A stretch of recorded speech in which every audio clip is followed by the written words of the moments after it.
East Hampton Town Board, you are live. One sec. Sorry, apologies. Take two.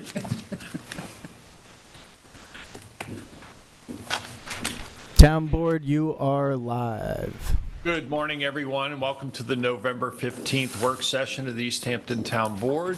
Carol, would you please read the roll call? Councilmember Gonzalez. Present. Councilmember Lee. Present. Councilmember Overby. Here. Councilmember Rogers. Present. Vice President Blair. Present. Please join me in saying the Pledge of Allegiance. Pledge allegiance. of the United States of America, and to the republic for which it stands, one nation, under God, indivisible, with liberty and justice for all. Today's work session will begin with the public portion where we invite members of the public to address the board on any topic.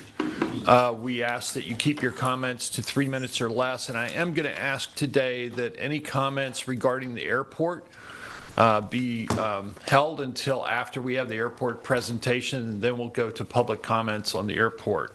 So if anyone is calling in or here,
do you understand at what point we actually went off air? About the airport, the comments? Okay, all right, I'll start it. Okay.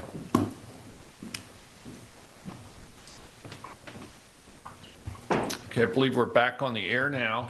As I was saying, we're in the public portion of the meeting where any member of the public may address the board on any topic except the airport. We're going to ask that you hold your airport comments if you're here to speak about the airport until after the airport presentation. And is there anyone here who wishes to speak at this point on any topic other than the airport? And Matt, can you hear me? Yeah, I can hear you. Do we have any callers on the line? No callers on the line. Okay, in that case, we'll move forward with our topics for discussion. First agenda item is we're going to have our purchasing agent, Jeannie Carrozza, present bids. Morning, Jeannie. Good morning. I have a few extensions today, one acceptance. The first extension is for the printing of miscellaneous forms for various departments, and that's with Montauk Printing and Effects of Color. Then another printing bid extension for sanitation and a few other forms, and that's with Montauk Printing.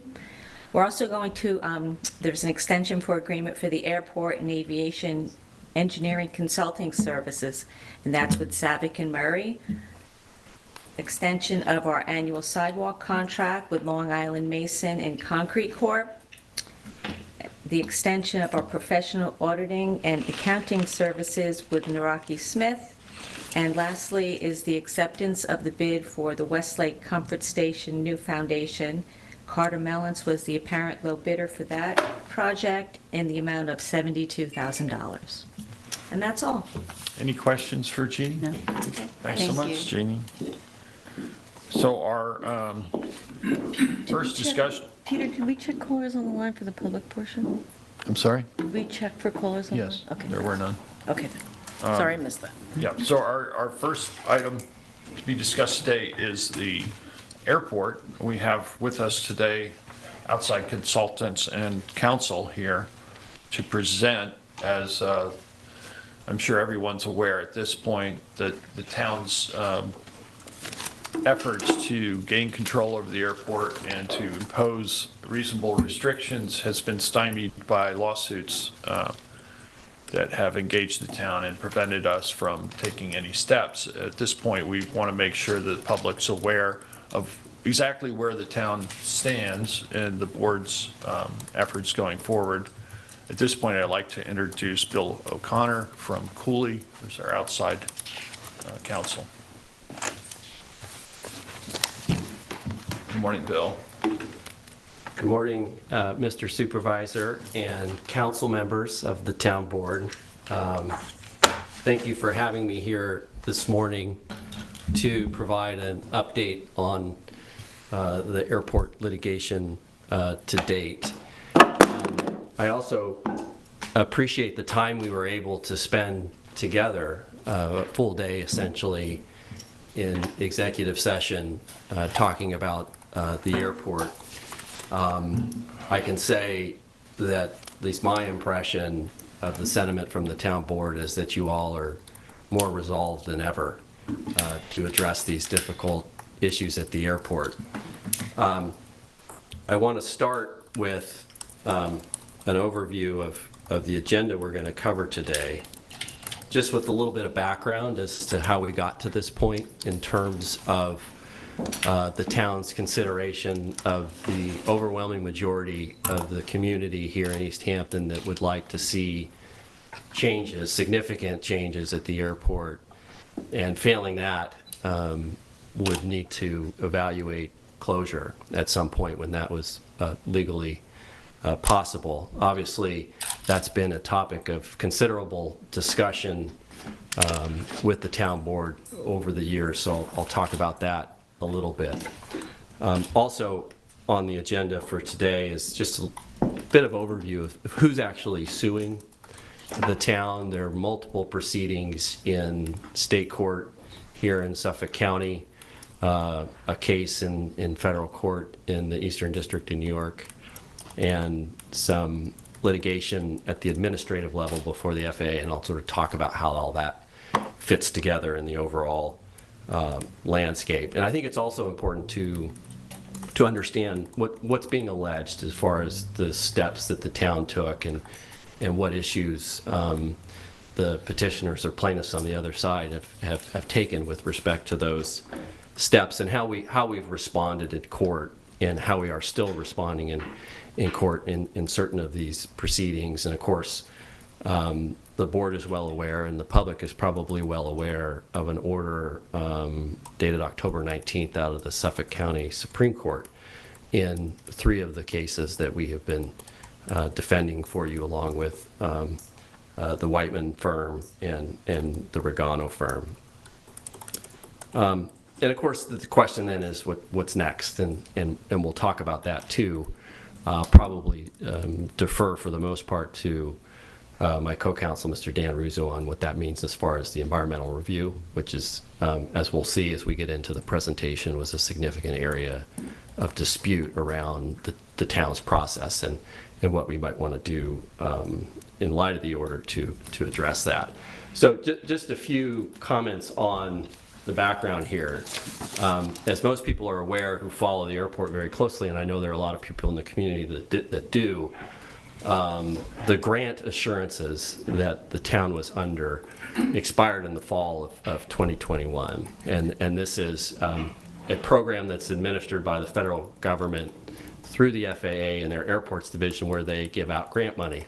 And in exchange for accepting those funds, the recipient agrees to keep an airport open to the public for the most part for 20 years. And so the last time that the town accepted money from the federal government for the airport was in 2001. And of course, that's a very intentional choice by the town board not to accept money over those 20 years for mainly the purpose of maintaining control over the airport as the problem grew more and more over the last couple of decades.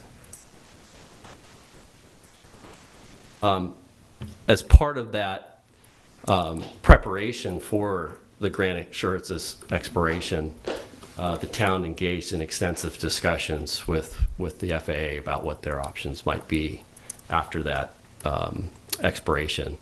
And it's been talked about a lot, but the agency outlined a general framework of options for the town board to pursue.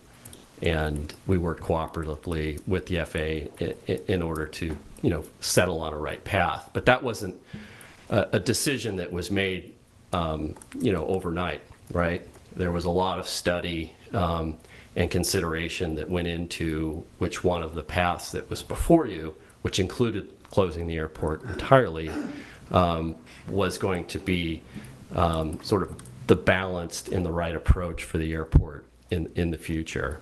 As you know, there were several, there was a very large community engagement project that was undertaken where moderated sessions were hosted by the town to gain input from the community. We had an extremely large amount of participation, hundreds of people, and also solicited comments on the airport, written comments. You didn't have to come to the community engagement sessions to make your views known, but there was certainly a robust process that was undertaken leading up to the expiration of the grant assurances to take the temperature of the community to see what they would like to see at the airport once the grant assurances expired.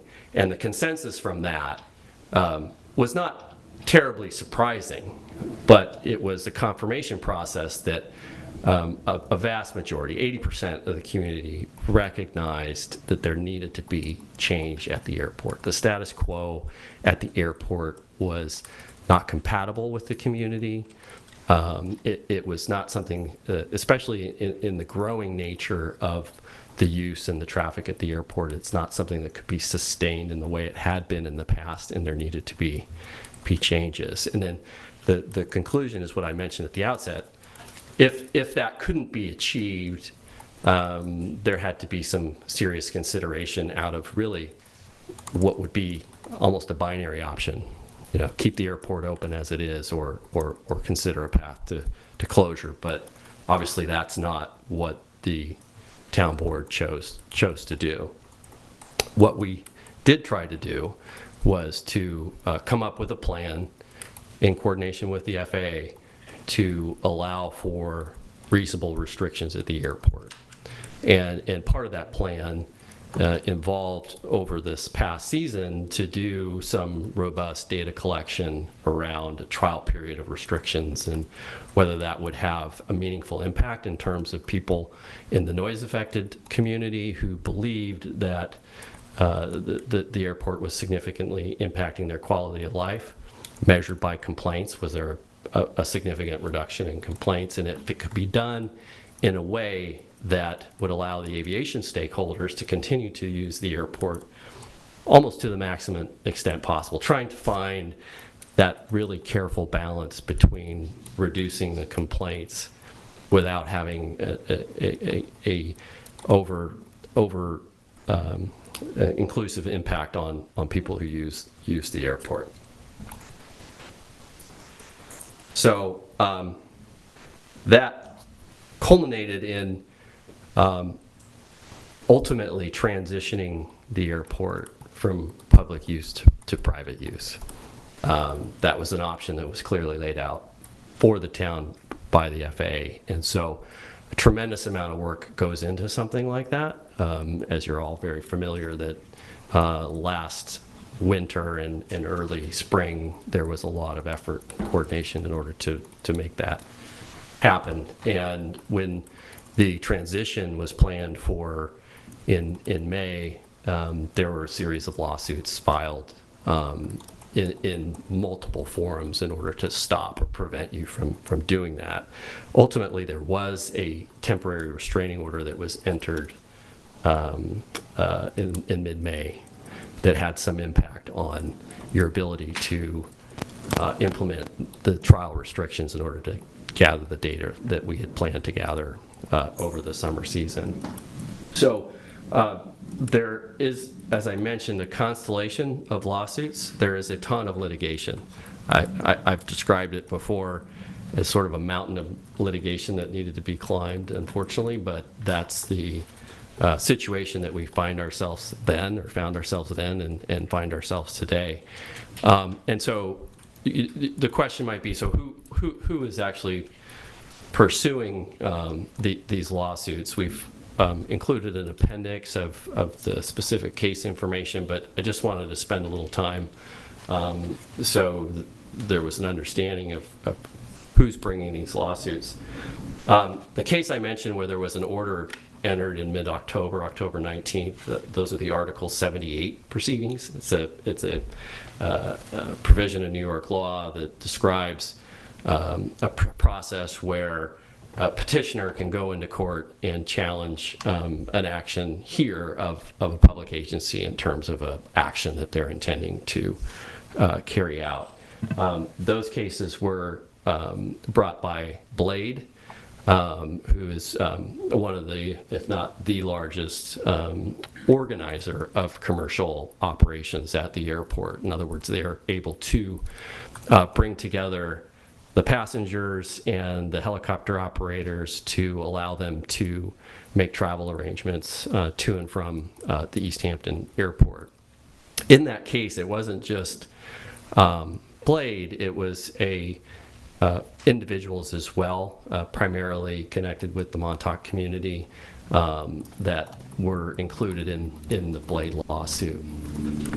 The other lawsuit was similar grounds, before the same court, before the same judge, was brought by the East End Hangars group, which is connected with tenants at the airport, essentially, who have hangars there that they can that they've used and have used for years. That group of petitioners also included several individuals residing around the East End who took issue with the town's plan to try to restrict traffic at the airport. And then the last group is what we call the coalition lawsuit, which is another association or group of airport users or those interested in, we're unhappy, I guess is the best way to put it, with the town's plan to implement these travel restrictions over the 2022 season. And that group also includes some individuals. And it's in those three cases where we got the recent order out of the Suffolk County Supreme Court, and I'll talk about that order in a minute. But that's been a very active part of the disputes around the airport, and also where we're seeing the very first substantive rulings come out of the cases. There is another state court case brought by Manny Villar, also filed right on the eve of the start of the imposition of restrictions before the summer season. That was brought in Nassau County originally, but it's since been moved to Suffolk County, and there's been nothing of substance to note coming out of that case yet, but it does need to get ultimately adjudicated and resolved. The other state court case, the Long Island Airlines case, has actually been pending the longest out of all of these cases, and it involves essentially a lease dispute at the airport where there has been requests for injunctive relief around the ability for that leasehold to maximize the use of it because of the town's plans to restrict traffic. There are other issues too, but it does impact sort of the constellation of issues that we're talking about, specifically with respect to the town's future plans for restricting traffic at the airport.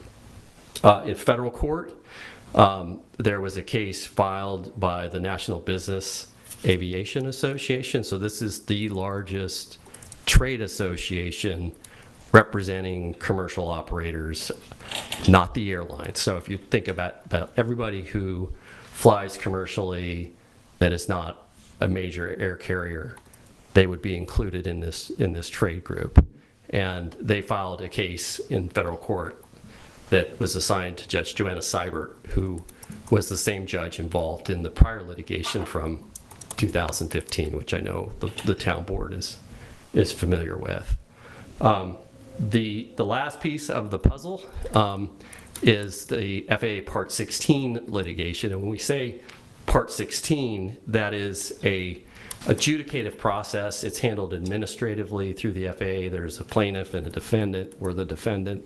And the issue there is compliance with federal airport obligations, whether the town has violated any obligation that would be imposed by federal law or federal regulation.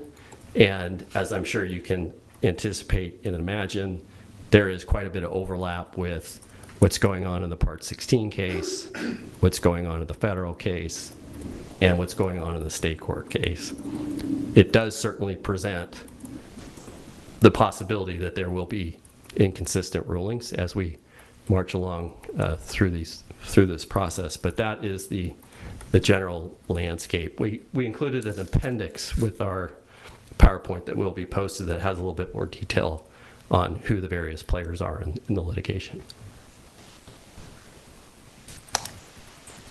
So what are these cases are about? I mean, generally, I think it's well understood that the town had a plan, there are people unhappy with the plan, and they bring a lawsuit, and the result so far of the lawsuit is the plan has not been able to be implemented yet. But obviously there's more to it in terms of what the legal positions are and what the arguments have been. And so I think it's worth just taking a little time to cover exactly what has been alleged and how the town has responded to each of those obligations. The cases I mentioned, the 3 Article 78 cases, where we've seen the first substantive ruling, are primarily around the town secret process and whether or not the process that you followed was consistent with state environmental law. There was a second issue around compliance with the Airport Noise and Capacity Act and whether the town's plan to enact these restrictions in close coordination with the agency who is responsible for administering this statute and the regulations violated the Airport Noise and Capacity Act. And the issue on the state environmental law was whether the plan to gather data prior to, and Mr. Russo is going to speak about this in more detail, but whether the plan to gather data to make sure that the restrictions actually worked as intended before committing to any final action was not the right way to do it under SECRA. That was the primary argument. In other words, you had to study everything first. You couldn't use a data collection period before you made your final decision. And of course, we responded that the statutes and regulations around the New York environmental law do actually allow for data collection. There's examples of that, and when it makes sense to do it, you should try to do it. And the airport presented a very unique opportunity, in my opinion, to be able to gather some real data before committing yourselves to a framework of restrictions that would be, final action, right? So it was more of the process of trying to gather as much input before making a significant decision like that. So that was our response, and we felt very well supported by state environmental law. The other argument was around the Airport Noise and Capacity Act and whether the steps that you took to enact restrictions conflicted with that statute. And the town's position was that it didn't apply to the situation where you had the expiration of the grant assurances, a fully coordinated process with the FAA at their suggestion, that it didn't apply. And without getting into the details of the legal and technical arguments, we believe that that was a solid position, and frankly, a position that the FAA should back up. But we're not there yet. The other state, so briefly, there was a recent order, of course, and the town did not prevail.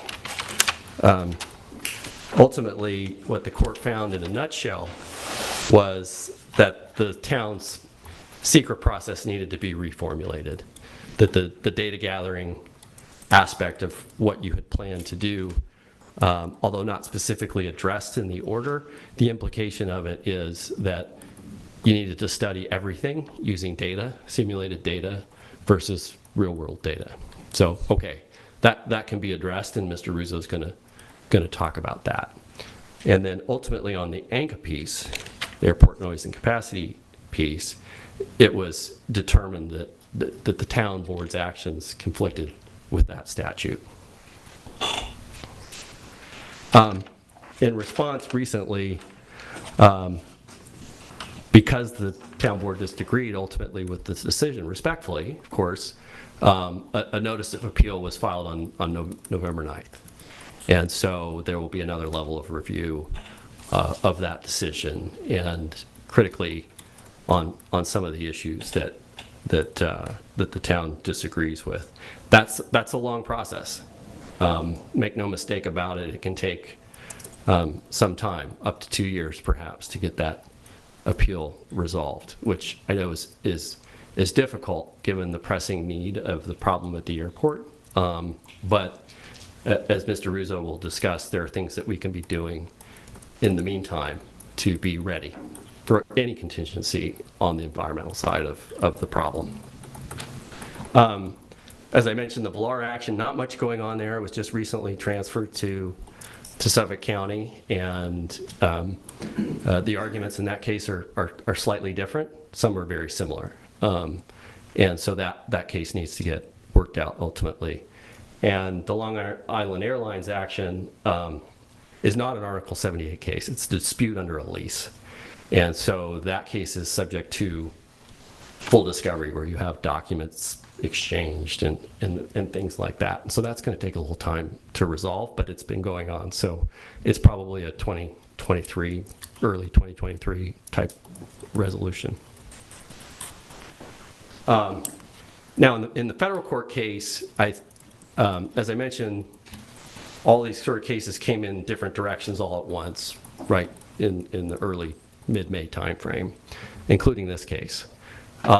And because there had been a temporary restraining order entered in the Suffolk County cases, Judge Seibert here had sort of deferred in making any decisions in that case to see what happened in the Suffolk County cases. And so now that there's been an order from Suffolk County, we're going to go see Judge Seibert soon. I'll talk about that on just a status conference to check in to see what she thinks the parties need to do going forward to get that case resolved. In terms of how we responded to that case, there were clearly very prominent federal issues that were brought by the MBAA in that case that were identical to the issues that were brought before the FAA.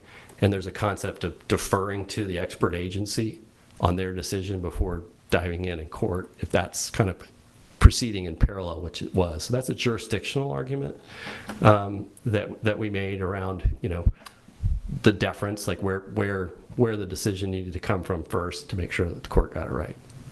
And then we made the similar arguments around whether or not the Airport Noise and Capacity Act applied to the plan for the future of the airport. As I mentioned, we don't have any substantive rulings in that case, but they're probably in the future, in the near future. And as I mentioned, we've got a status conference on December 7th. Importantly, in this case, we suggested to Judge Seibert that the FAA should make its position known. It seems like the sort of paradigmatic case for this kind of request, and it's not uncommon There's a lot of precedent for federal district courts asking a federal agency for their views. They don't have to, the judge doesn't have to, and it's an invitation, so the agency doesn't have to respond. But typically, if the judge asks, they will respond. So we'll be talking to Judge Seibert about that next month. And again, no real timeline, but I do expect we'll see some decisions out of that court soon. And the administrative proceeding, this touches on what I talked about before. Those claims are largely duplicative of what's before the federal court in the MBAA case, and to some extent, what was litigated in the Article 78s before the Suffolk County Supreme Court. And that has to do with the Airport Noise and Capacity Act and whether the plan to restrict traffic conflicted with the statute. There is a subsidiary argument under the Airline Deregulation Act from the 70s, which we're not talking about airline deregulation in the dispute, but there is a preemption provision of that statute which prevents local, state agencies and entities from interfering with air carrier routes, rates, and services. And that is not something that's been applied to the kind of situation that we have here at the East Hampton Airport, but the petitioner and plaintiff in that matter is making that argument as well, and our response has been similar to how we've responded in the other cases, that these statutes and regulations don't apply to the situation at the airport presently. And as I know, the town board is very aware the Part 16 process is a long slog.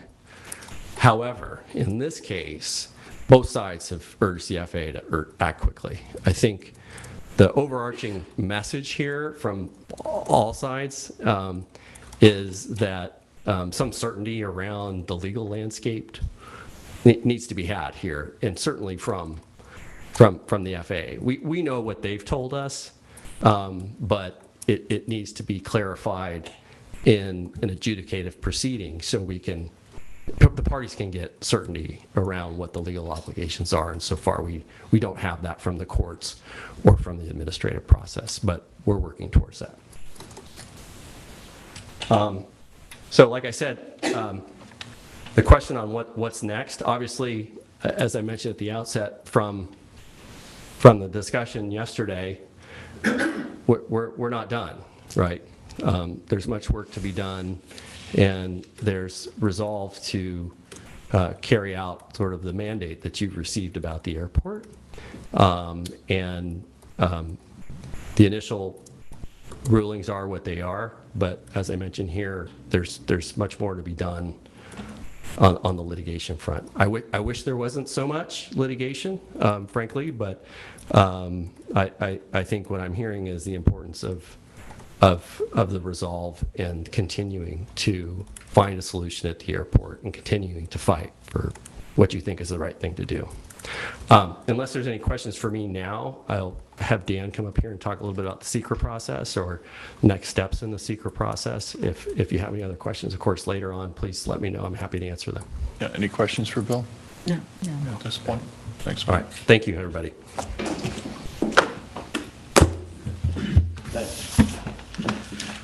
Good morning. Dan Aruzo from Whiteman, Osterman, and Hanna. Happy to be here again. The secret process, as a result of the court rulings, basically stayed the process that we were undertaking last spring. And just to refresh everyone's recollection, where we ended last spring was a final scope for a draft generic environmental impact statement for the long-term operation of the airport. And that final scope had included in it, an important premise of it was the ability to undertake the PPR controls that the town board had outlined and were attached, I think Appendix A to the scope, and implement them during the summer season. basically the height of the season, and throughout the season till the end of the season. The courts have restrained the town, and the final, the orders we got on October 19th enjoined the town from proceeding with undertaking those types of measures which would limit public access until an EIS has been done, a full EIS has been done. As Bill indicated, we all thought that being able to actually implement those controls, measure or basically chart where the diversions that were anticipated of air flights would would occur, whether it's Gabreski or Montauk or somewhere else. We would be able to measure the numbers. We would have traffic information about where people would travel from to, how they would add to the road network, any air quality related impacts, any noise or other impacts that would be visited in other locations in a greater frequency, et cetera, and use that actual data to project out and use in the draft GIS and moving forward. The court has, the petitioners have precluded us. They didn't want to hear from that. They basically didn't want to see that used, that was basically putting the cart before the horse. You were, in effect, achieving what you wanted to do with controls without having studied the potential environmental effects of that. We respectfully disagree, and we've appealed. However, because of how long it takes to get judicial decisions at an appeal level decided, it was prudent to re-examine the seeker process steps. And so what we will do, and which is done, is certainly done as a mechanism, is we will ask our experts to forecast what they think those changes would be in implementing a PPR.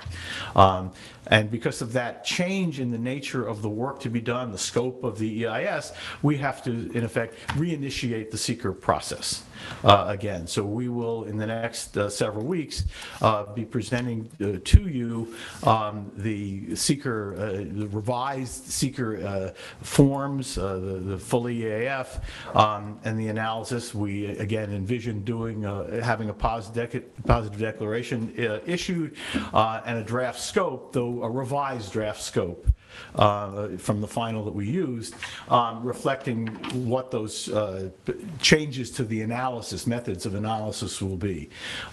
That we recommend be public, be subject to a public comment period, and a final scope. We follow the same sort of seeker patterns afterwards. A final scope will be produced in late winter, and timelines are little, we have to work with our consultants to map out the time and your schedules, et cetera, but we anticipate a scope, a draft scope, coming literally within the next 4 weeks or so, and getting that out to the public for their comment.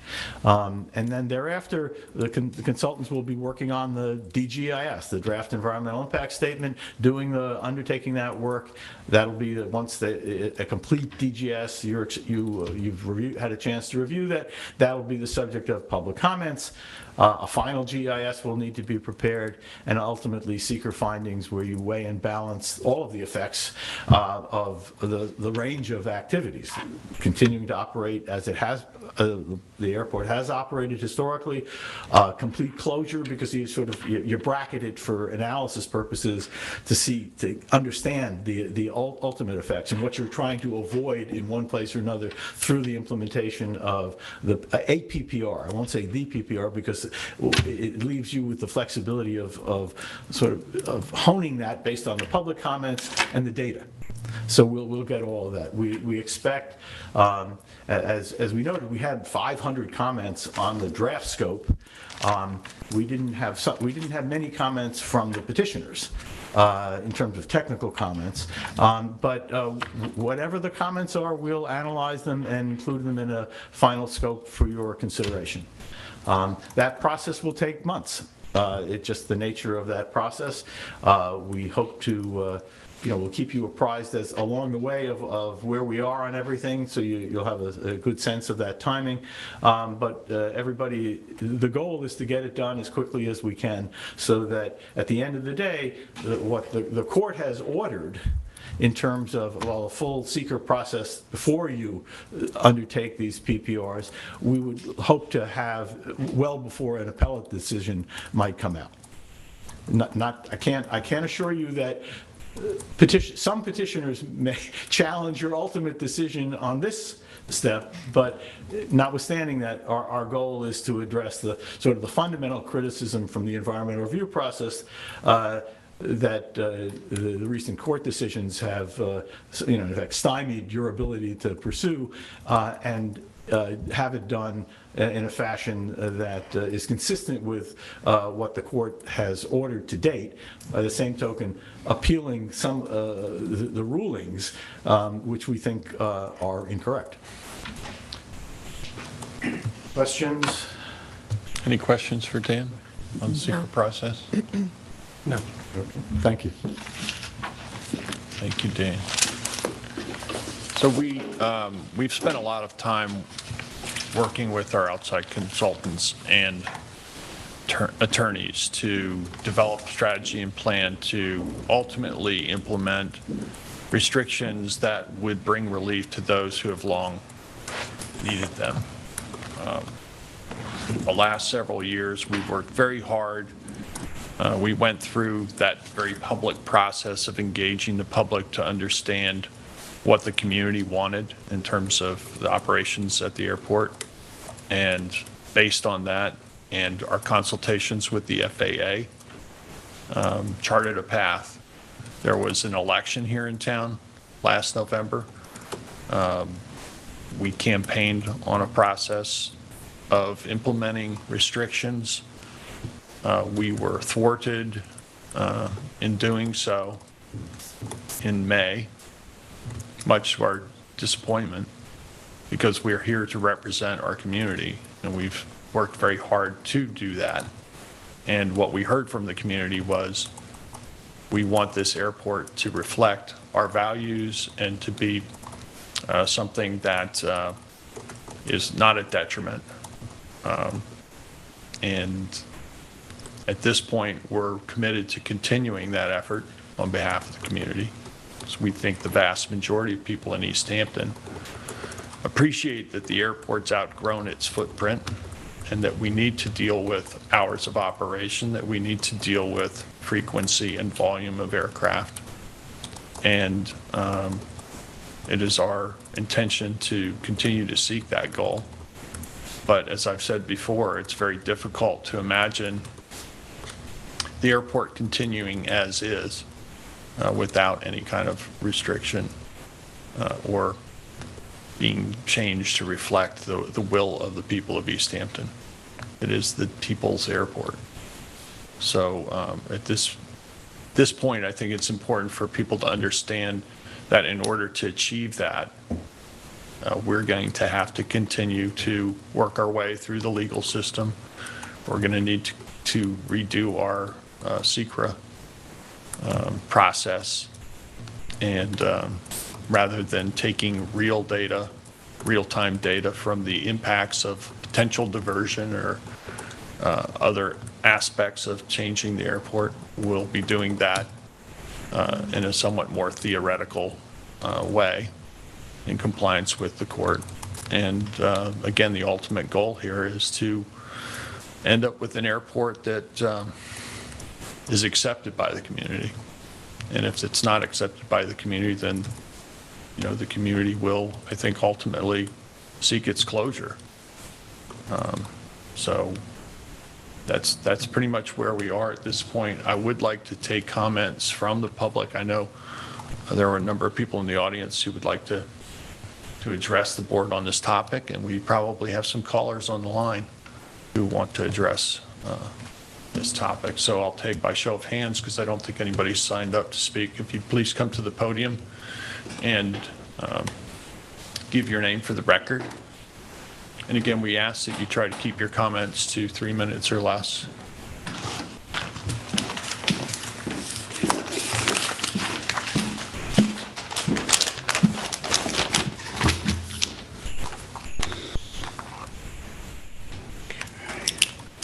My name is Barry. Excuse me. My name is Barry Raybeck,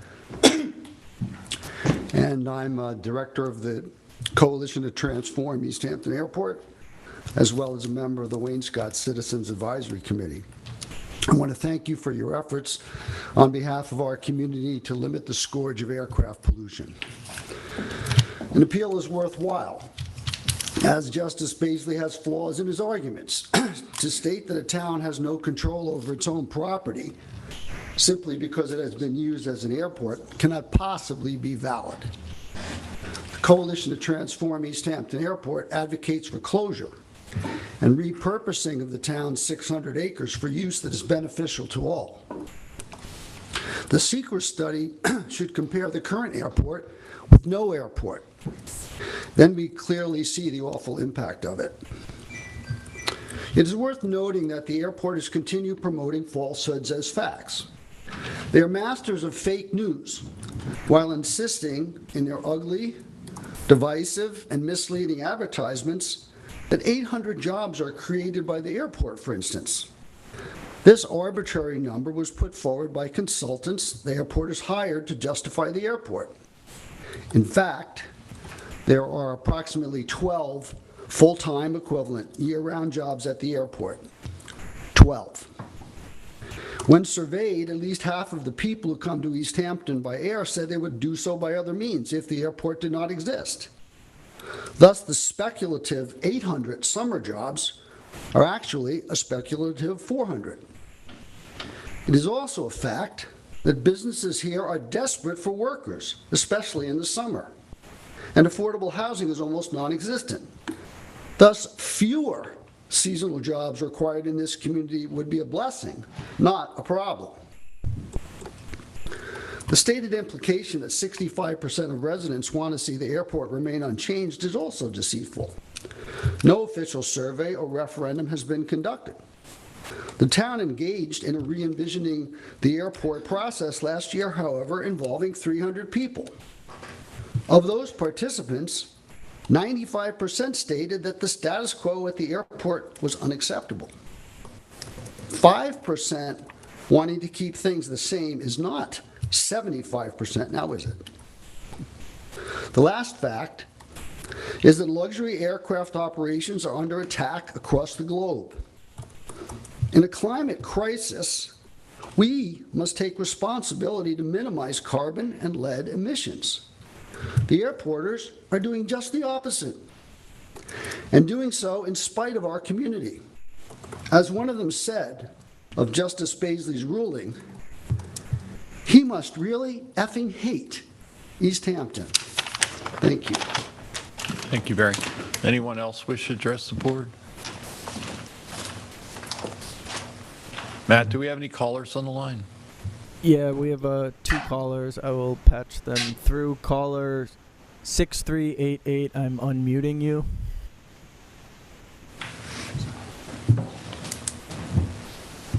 I'm not sure if you're talking about me. This is Cheryl Gold. Is that? Yep. I have a Hi, number Cheryl. 6388. Is that? Hi. Hi. Good morning. First of all, thank you very much to the board and to the legal counsel for bringing us all up to date on where we stand with the airport. What's not clear to me, and I'll make this very simple because I'm not making a statement. What isn't clear to me is if the town board decided today that they wanted to close the airport, can they close the airport? That hasn't been No. addressed in this discussion. I understand they can't close it and reopen. They can't restrict it. They can't, manage their own, the traffic, the routes, everything, the operational hours, what planes come in, don't come in. But if you decided to provide relief to all the people that have for years been suffering under this assault, could you do it legally now? The short answer is no. We're barred from closing the airport. And maybe, Bill, if you could just expound on that a little bit more. Yeah, I mean, like I mentioned earlier, there are a lot of pieces of the puzzle. Some might say no, right? Based on the recent order, some might say no. Some might say yes. That's the best I can put it. And we're also waiting to hear from the most important voice in the room on that question. And so, and I mentioned this before, when you have multi-forum, serial litigation, there's always the risk, state and federal, that you're going to have different decisions, right? That's the situation you're in right now. I will say that we have to take a more wait-and-see approach on that question, and it's obviously something that we've all talked about, but I wouldn't recommend we stake out a legal position on that at this point. All right, so under the current order, the town is barred from closing the airport, though, correct?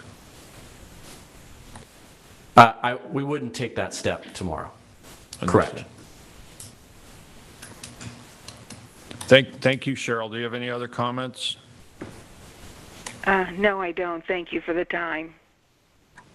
Thank you. Matt, could we go to the next caller, please? Caller 6209, I am unmuting you right now. Hi, good morning. This is Catherine Sly, local pilot, East Hampton Aviation Association. Just thank you very much for putting on that nice presentation. It kind of gets everybody up to speed on where things are at. The only comment I was going to say is I would just ask the town board to really consider working with the aviation community to try to find a path to a compromise solution. I know that the aviation community has put together a proposal that includes almost identical PPR restrictions with just a few changes, a couple of modifications, things like eliminating the ban on flight training, the large fees, excessive fees for local pilots, some of the bans on flight times for local pilots, and the ban on leaded fuel-consuming aircraft, things like that. But the number one thing that I guess I would like to encourage the town to do is the aviation community has said 1,000 times over, and as I know myself as a member of the aviation community, I'm telling you again here today, we want to find a solution. We want to compromise. We are okay with restrictions. We are fine with restrictions on this airport. Everybody in the aviation community is okay with restrictions on the airport, and we agree to have this airport be restricted. Just a question of how those restrictions look, whether they work or not, and we're just really strongly encouraging the town, instead of perpetually pursuing a path to closure and taking the aviation community out at its knees every time it tries to come up with a solution. Work with us. We really would like to find a solution. And we believe one is available. We haven't gotten any response to our proposals, and we'd hope that the town would get back to us and give us a response to the proposals, which are virtually identical except for a couple of small matters to the PPRs you previously proposed. There's no need to continue all this litigation if there's an easy path that we can have to resolve this. And so, I just want to strongly encourage this town board to work with the aviation community instead of being adversarial to it, and consider these proposed restrictions and see if there's some common ground we can come up with rather than just pay a lot of money to attorneys. I think there's too much commonality here for such adversarial natures to be happening here. So again, the aviation community wants to have a limited and controlled and restricted airport. It's just how that looks. It doesn't need to restrict the local aviators and the small pilots in the way it did, and a couple other matters that, quite frankly, would just not allow the airport to support itself in the future. So again, just want to encourage the town board to try to work with the aviation community. Sit down with us. Talk to us. We're ready to talk. We want to talk. That's all. Thank you very much for calling, Catherine. Do we have any other callers on the line? Yeah, there's 3 more callers on the line. Caller 7563, I'm going to unmute you.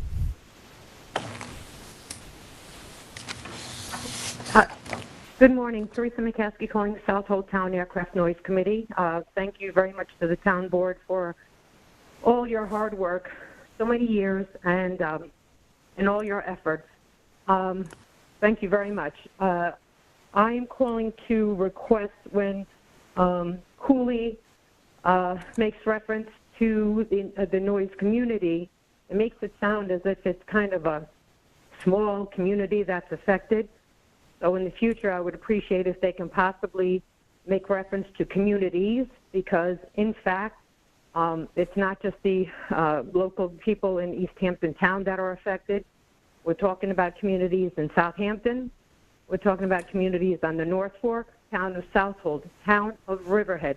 Now, we're going to be including the town of Brookhaven because the aviation industry, the helicopter industry, is now cutting through the Brookhaven community to shoot down through the Bresky and then jump on the South Shore route.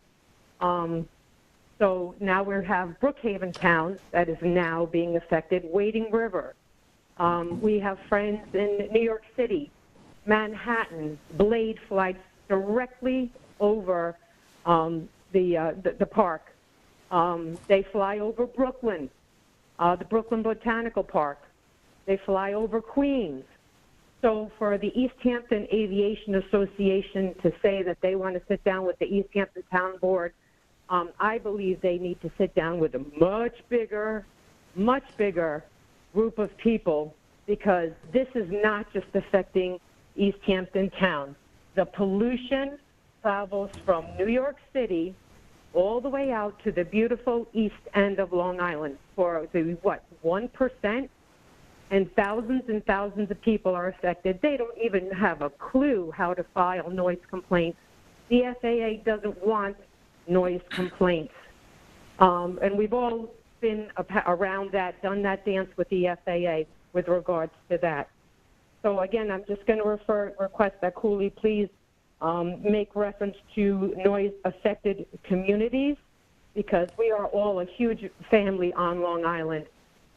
Versus, again, the 1% that needs to fly to East Hampton.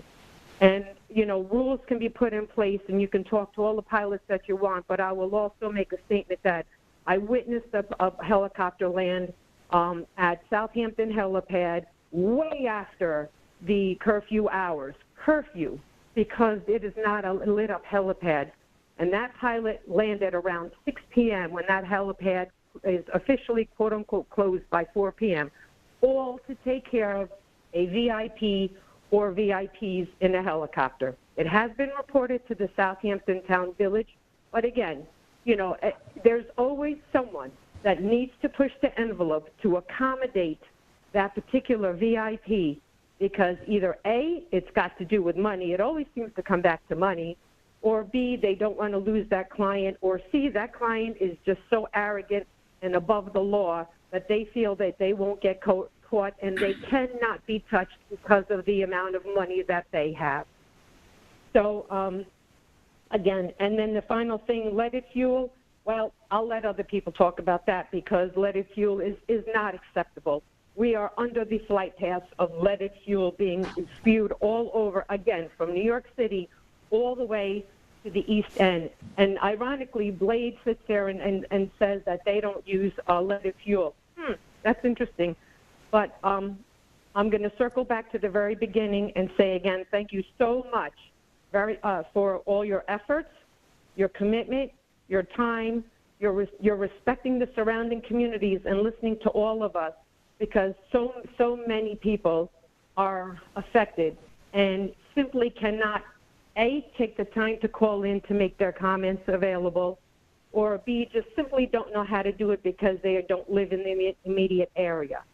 So, again, thank you, and I wish everyone a happy Thanksgiving. Thank you, Teresa. Happy Thanksgiving to you as well. Matt, do we have another caller? Yeah, I'm going to unmute caller 0920. Hello. Thank you. My name is Amy Rifkin, and I'm calling from Wainscott. I want to first just thank you for your efforts. We very much appreciate it. It was critical to file that notice of appeal, and we are very supportive of your efforts to continue fighting this lawsuit. While you do this, I have one request and hope that you are thinking about, and that is that you immediately work to seek relief from the injunction while the appeal is pending. Normally, injunctions, TROs, are short-lived. This one has been going on for way too long. It is standard and typical to lift injunctions during the course of appeals, particularly when you consider where is the irreparable harm. The irreparable harm here is to the residents over whom these flights fly all the time. And when we are living with 90, 100 helicopter flights overhead every day, the harm is being done to the communities under the flight.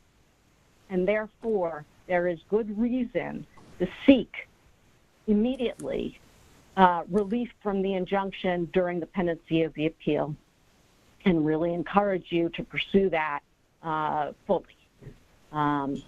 Thank you. And I'll just tie into that one other thought, which is, as you think about rules that can be put in place, time restrictions probably aren't going to just do it, because flights are going from early morning till late at night, all day long, all course of the day, and therefore, even if they're just in the middle of the day, it is overwhelming to those of us under the flight path. Again, thanks very much for all of your work on this and for pursuing it. Thank you for taking the time to call us, Amy. Matt, do we have another caller? Caller 1565, I'm unmuting you. Good afternoon, Mr. Vanskoyak and board members. My name is Alex Kurtzen. I'm Director of Airports at the National Business Aviation Association, NBAA. I appreciate the opportunity to participate virtually today from Washington, D.C. For those who may not be familiar, NBAA represents over 11,000 member companies and professional members who operate all types of aircraft as part of their business or are involved with business aviation in various roles. As you know, our members include numerous tenants and users of the East Hampton Airport. We appreciate your recognition of the important role the airport plays, not just for the community in East Hampton, but for the entire East End, and your desire to find solutions to adjust operations to reach a balanced approach. We continue to advocate to find solutions for all types of operations to continue in an efficient and neighborly way, and look forward to opportunities to jointly work on that with all of you and other stakeholders to preserve the long-term future for the airport. I personally and others in the aviation community, you've heard from EHAA, I believe that working together we can reach that goal. We have some ideas that we have developed internally and look forward to sharing them with you at an appropriate time. So thank you, and thank you for your efforts. Thank you for calling, Alex. Matt, do we have any other callers? Yeah, a few more callers here. Caller 1728, I'm unmuting you. Thank you. Patricia Curry calling in. I just wanted to thank you for the explanation today. It's good to know what the timeline is. It's bad to know how long it is.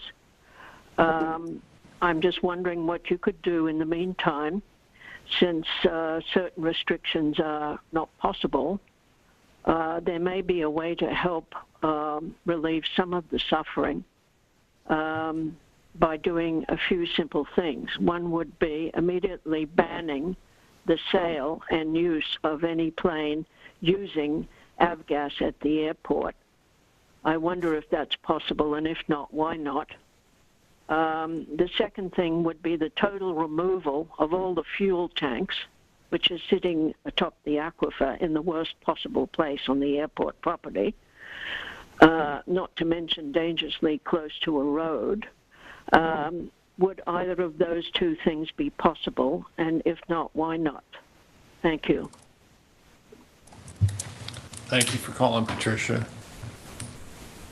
Do we have any other callers on the line? Yeah, I'm unmuting caller 3290.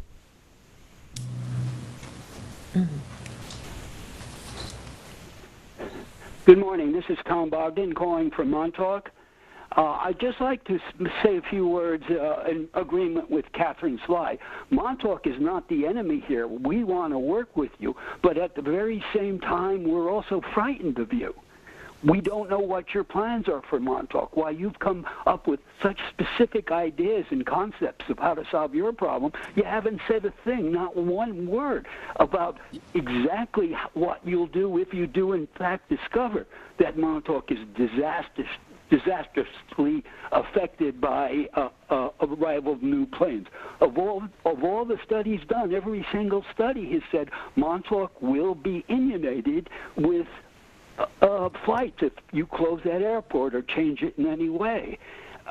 We're not looking for an answer, but at least tell us what your plans are if that is indeed coming down the way. It's not good enough to just say to us, well, we'll look at it. Give us an idea. Give us a plan. You've lied to us once. 4 out of 5 of you have lied to us and promising Montauk they would never be affected by flights. Can we trust you? We don't trust you. At least work with us. Tell us what you want to do. Tell us what the timelines are. Tell us how you'll protect us. Will you cancel planes if there's too many? Will you put them back to East Hampton Airport? Give us something so we can trust you, that we can work with you. And until that point, we'll fight you all the way, because we still believe this is not an answer but a transfer to a part of the town that you feel you can get away with. Thank you very much. Yeah, Tom, I don't appreciate your comments saying that we're liars. I really don't. I don't think it's constructive. I don't think it's helpful. And I don't think you're helping spread true information amongst your group, Montauk United, at all. Fear-mongering is not the way to solve problems. Do we have any other callers on the line? That was the last caller. Okay. Anyone in the room? Last call for public comment? Can I just add one thing, Peter? Sure, absolutely, Bill. I mean, I don't want to get into too much detail on some of the comments we heard, but people have to understand the whole trial period for the PPR was in large part to address the concerns at Montauk. I mean, that should be very clear to the public that was what was driving that decision. And of course, the trial period presumes that if it didn't work, you would make changes, and Montauk was a major consideration in that calculus. I mean, it was something we talked about all the time. Right. So I just wanted to address that on behalf of my clients, because I think that's really important to note. Well, sorry, go ahead. I was going to say the other point to mention about Montauk is that for 3 years, we negotiated and tried to purchase Montauk Airport to ensure that there was control over Montauk Airport to prevent diversion. That's a public airport. People can fly there now whenever they want. We have no control over that. And to suggest that somehow we do is disingenuous. Right. And that's exactly right. And perhaps people don't, because it was a transaction and a very intense negotiation, you weren't public about it. But obviously a lot of effort and thought went in to try to get control over that airport. So I personally, having seen, the way that the town board has operated with respect to Montauk, that was the goal, was to understand the diversion and to make those adjustments.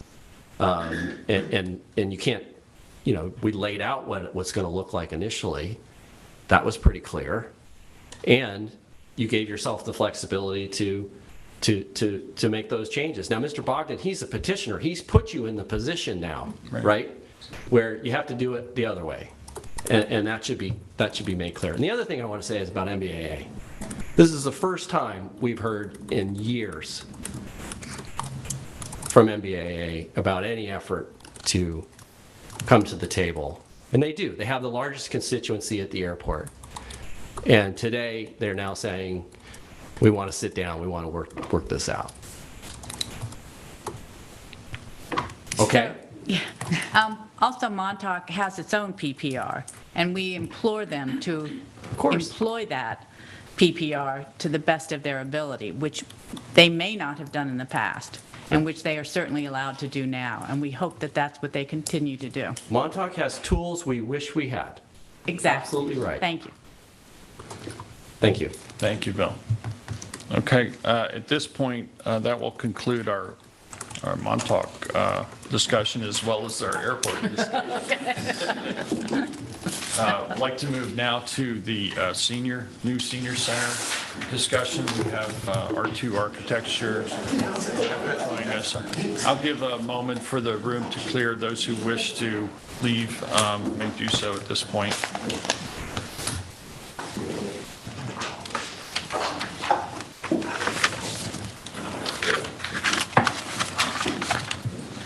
So Matt, do you have R2 on the line?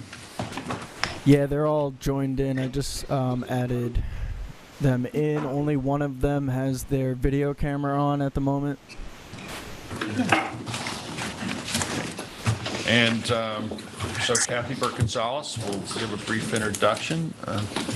Good to see who's on the line.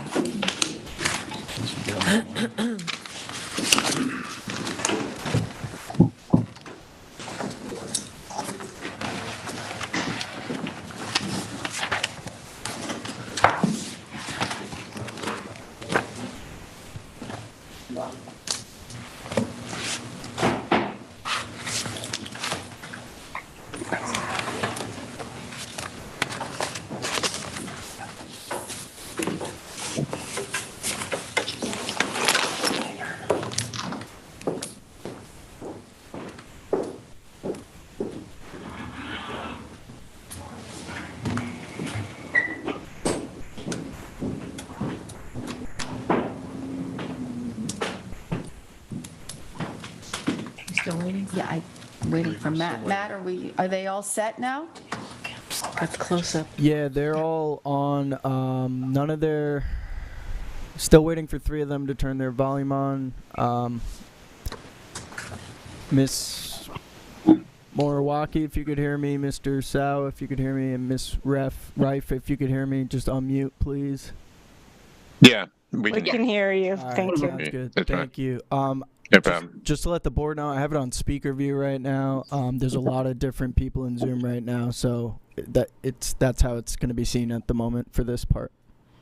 Yeah, put them all up so we can see first off who all is joining us from the R2 team, Matt. So maybe we could have them introduce themselves. Yeah. That way speaker view would put their faces up. So if our R2 group could just do introductions briefly. Who's on the call? Okay, I'm Ronette Riley. I'm one of the principals of R2 from Ronette Riley Architects. Hi, I'm Yumi Moriwaki. I'm design director at Ronette Riley Architects. Hi, I'm Steve Sue. I'm an associate with Ronette Riley Architect. Hi, my name's Lena Rife, and I'm a project architect with Ross Barney Architects. So, to all of you. Right. Kathy, So today, the folks from R2 are going to report on the program analysis and schematic design for the new senior center located on Abraham's Path in Amagansett, just adjacent to the Terry King ball fields.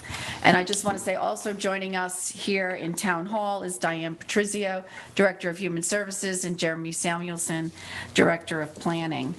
With today's discussion, we're hoping to do 3 things. One is introduce the town board and the community to the current state of the project, as much has been conceived since the last time we met in public with R2, which was back in August.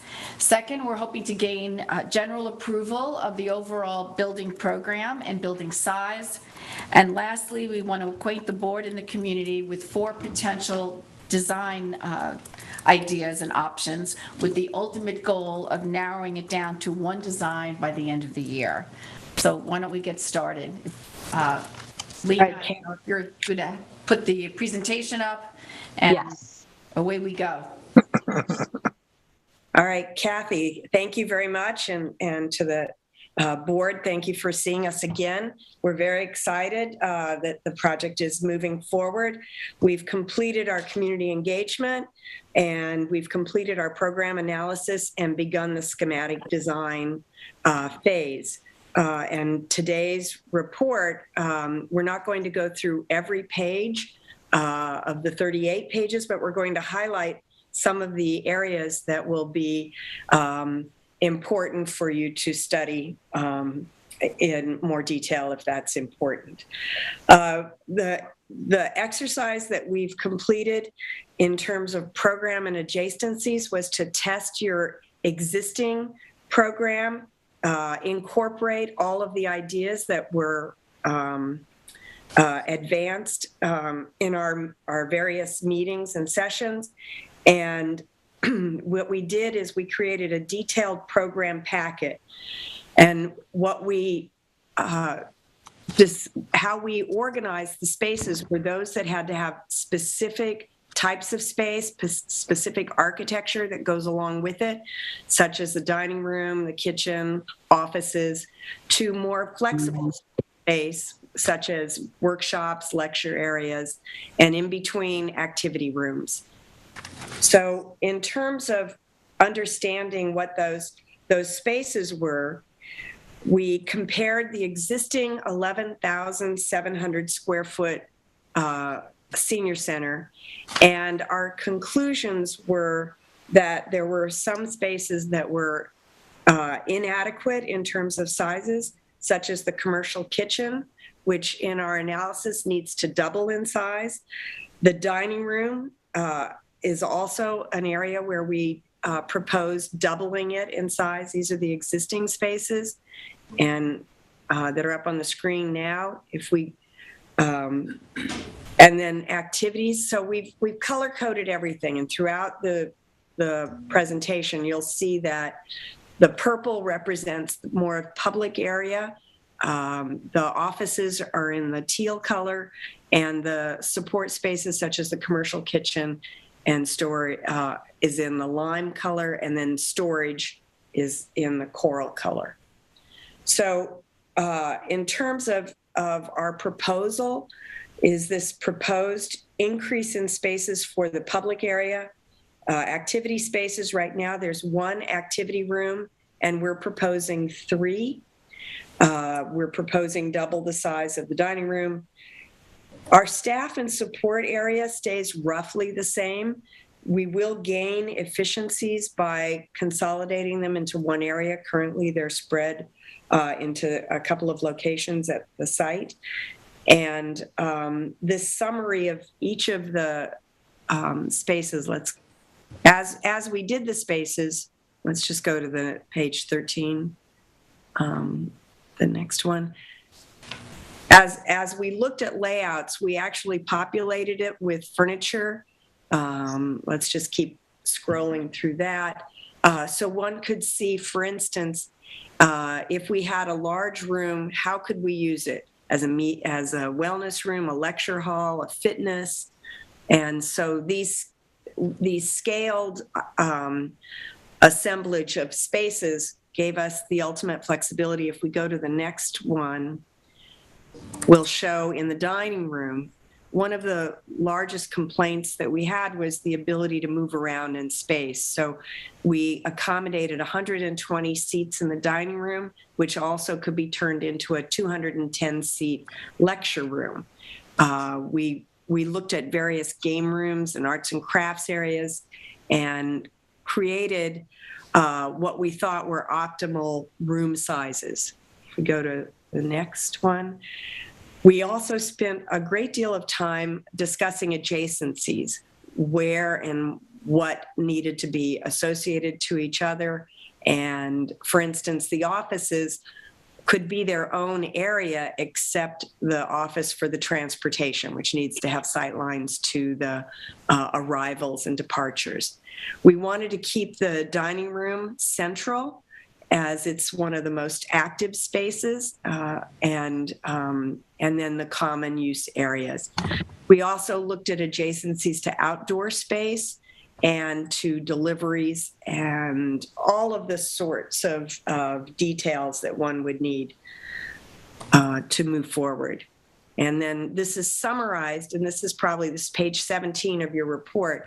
It's summarized here in more detail, keeping that same color coding.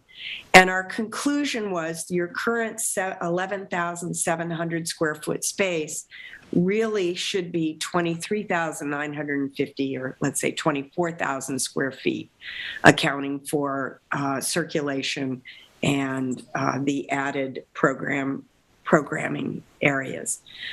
So that was sort of our conclusion on this.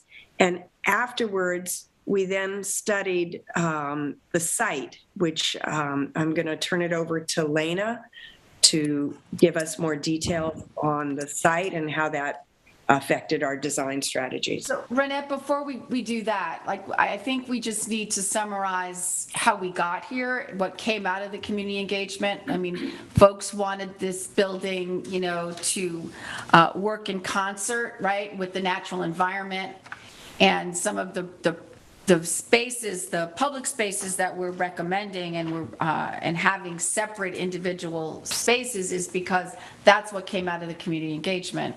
Folks want a media room. They want a place where a game room where they can go and play cards or play bingo or whatnot. You know, folks, a lot of responses came back. They wanted a place where they can do arts and crafts. So I think we just need to, you know, we've been living with this. You know, I think there's folks tuning in and could be tuning in for the first time today. So it just helps them to understand the context of how we got to the community spaces we're recommending. That's very helpful. And in fact, we prioritized the types of spaces based on the community engagement, and from the most requested was exercise areas. Second was workshops and classrooms, places for lectures, the dining room and a coffee bar, outdoor space and gardens, arts and crafts, games, social clubs. And we took all of those and we divided them into activities that were based on nature or the outdoors, and including extra activities that would build on the current offerings of the center, including activities related to the arts, an entire idea about wellness and those activities, increased dining as we found during COVID. It went from not only just an in-place eating area, but takeout as well. And so the importance of the dining room and the socialization of that was high, and we moved forward in that way. Thank you.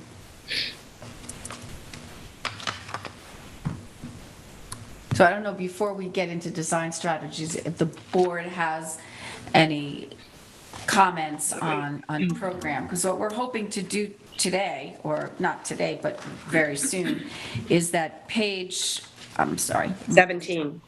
Yeah, where, I mean, this is, you know, this is an important, you know, decision point, right? It's like the size of the building, the size of the individual rooms, and what we're recommending, right? In the common space, what we're looking to do, as we talked about, is we've got 1,000 square feet for the lobby, because we heard that folks want to be able to come in, grab a cup of coffee. We call it the cafe, which is given another 100 square feet, but it's all self-contained, where people can meet up with friends, whether it's before they go to an activity or just show up there because it's a pretty place and it's a communal place to meet up with you know, folks that they're looking to see. Or could I also just go on that? I mean, at some point, some people might be dropped off by caregivers or family members, and it's a place to actually just move from before they go to their separate locations. Right. Sorry. Yeah, and I would look at also, you know, in inclement weather in winter, there's a place for, an orderly place for coats, hats, boots, etc., for folks so they don't have to drag them around. Which is something that the current center does not have. Right, and like for the current center, and I was just trying to, you know, we've got the sizes down here. We're looking at, we had 1,200 square feet existing for the wellness room here, we're proposing 2,000 square feet, and if you look back, you know, it shows that we could have 30 people for yoga, right? So we're trying, and that's, you know, obviously the most spread out you're going to be.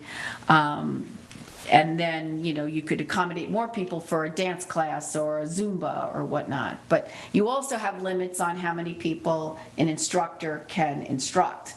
So that recommendation was 2,000 square feet, and but it also has the ability to, you know, accommodate a number of people, over 100 people, for if we wanted to do a lecture in the middle of the afternoon or in an evening. So I think what's really important, because some of the back of the house things are just, they are what they are. You know, we need the storage that we need. There's been a lot of discussion, a lot of interviews with town staff and as to what is needed. You know, they've toured the current center to see how things are stored.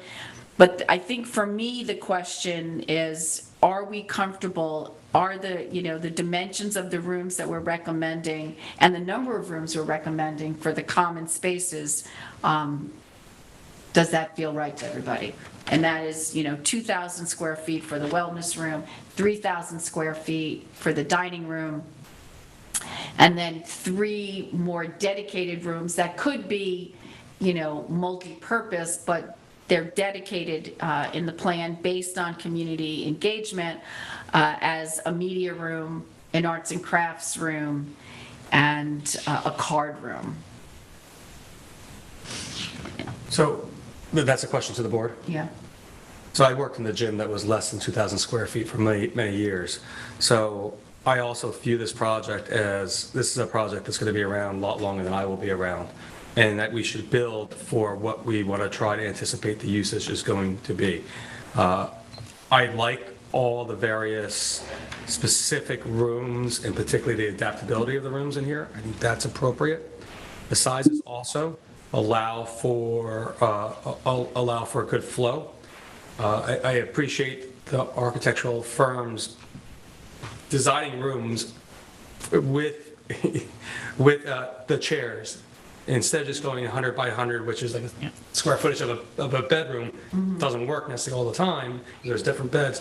They could actually show what chairs, implements might be put in there, and for flow and for use. So my review of this, I think it addresses a lot of my concerns from those specific ones you're asking. And part of our challenge has been,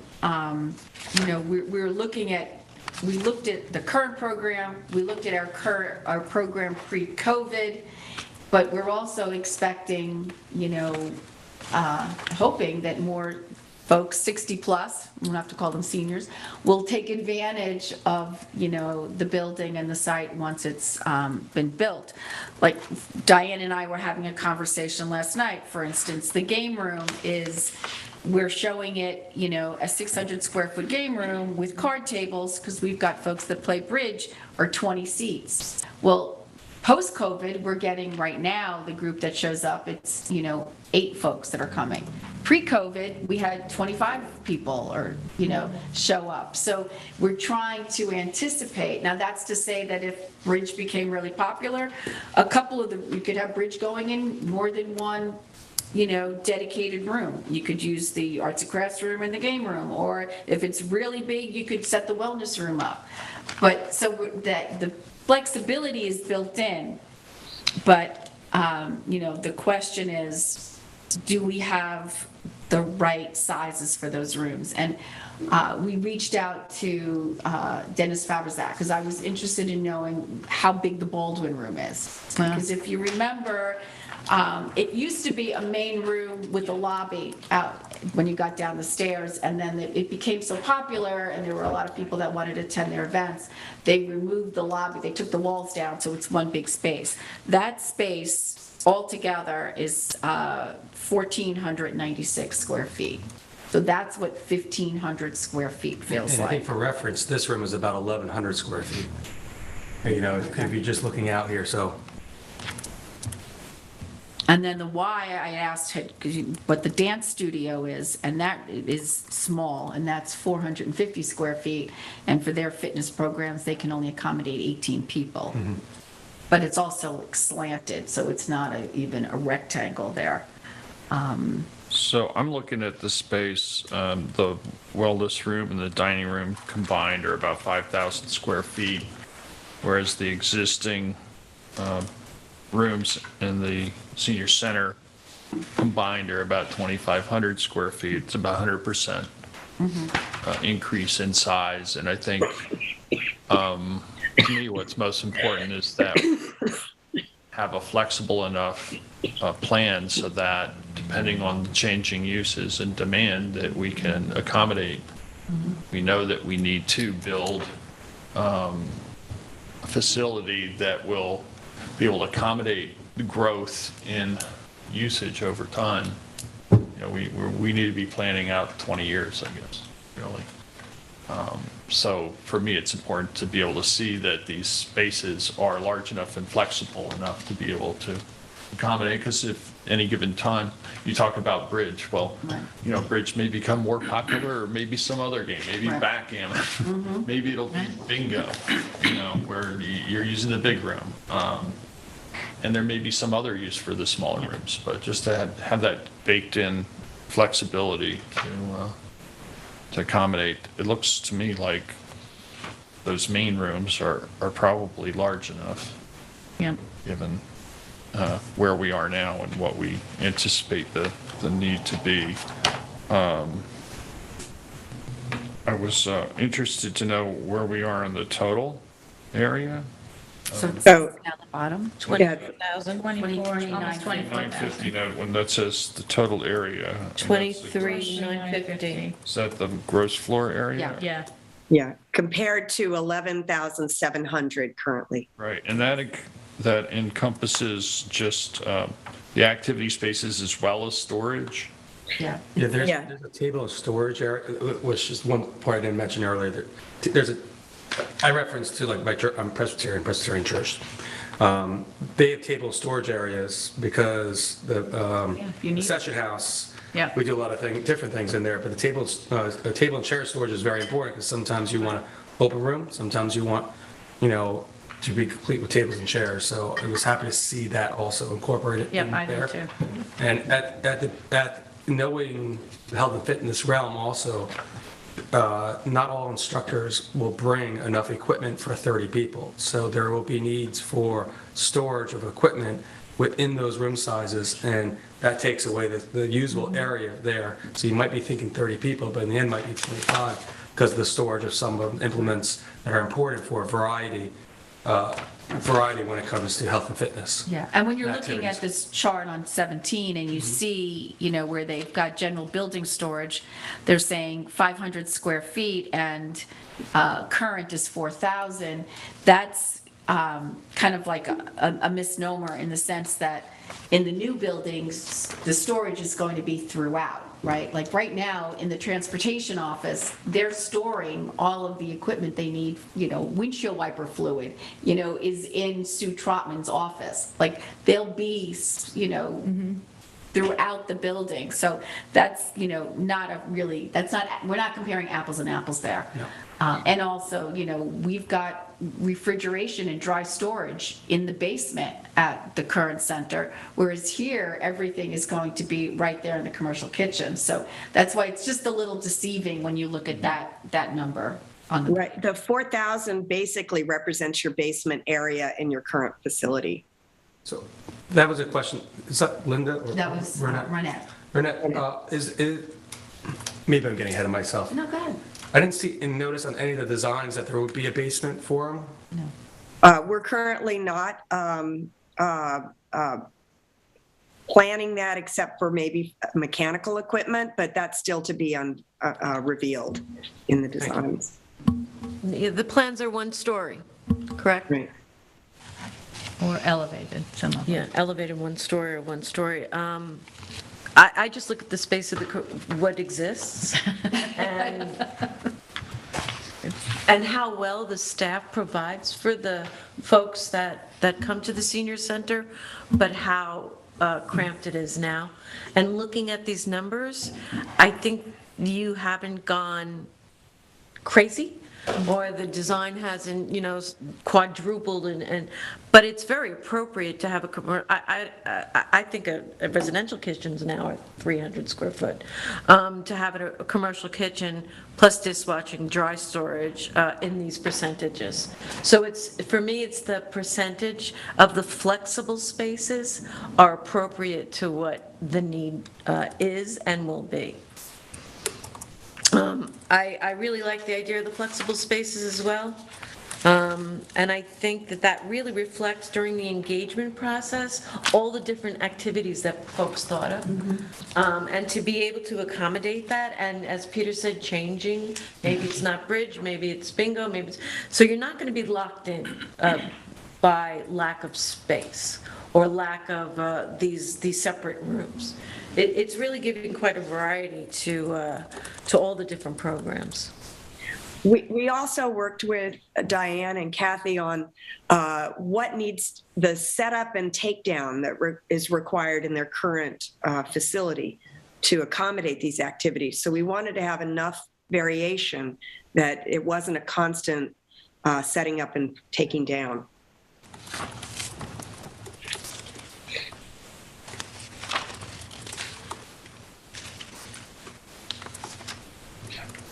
So if there aren't other questions on the program, we can move into what my father would call the sexy part.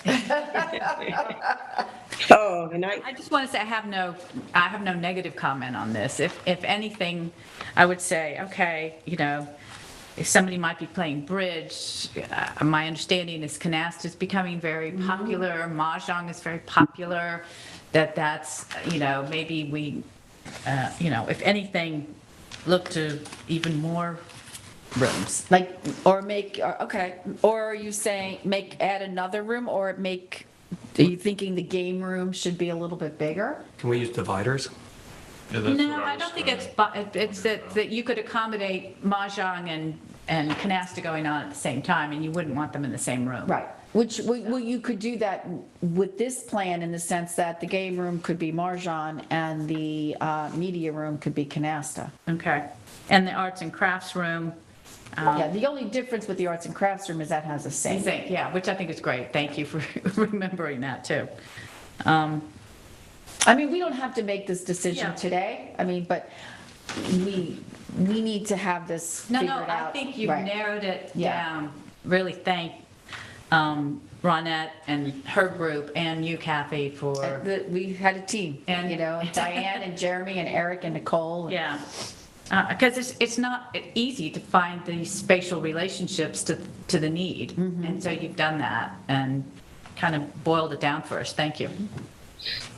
And now trying to make a decision between 4 plans keeps me up at night. I'll bet. So why don't we get to the 4 schematic designs that you folks have developed for us? It's a wealth of riches here.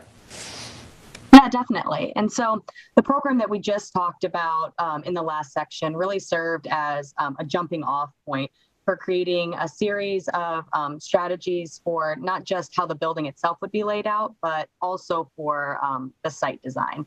And what we kind of want to introduce with is that there's no one solution for this. There's actually many different ways that the program can be resolved into the built form. And so what we've been doing over the past, few weeks and months is reviewing all of the different answers that kind of come from this program, just to see the broad range of the possibilities. And what we're bringing to the table today is what we believe are kind of the 4 most successful schemes. And they're all very different in their approach, and they're designed that way to show those broad range of possibilities. So while, yes, they're all very, very different, we believe they're, each successful in their way. And so the conceptual design phase really started with an in-person design charrette with the stakeholders, where they were given colored foam blocks that represented the size and scale of some of those elements we saw in that previous matrix. And, they got to kind of play architect for the day. And so as you can see from the images, the colors of the blocks correlate with those same colors from the matrix. And so you can see the common use spaces, the offices, commercial kitchen, etc. And this exercise really prompted a lot of questions about size and scale, adjacencies, different view sheds onto the site, as well as parking strategies, because that can sometimes take up a lot of room on the site as well. And from that, there were 3 main concepts that really arose, and that's where we really started our process of digging in. And so that was linear, courtyard, and village.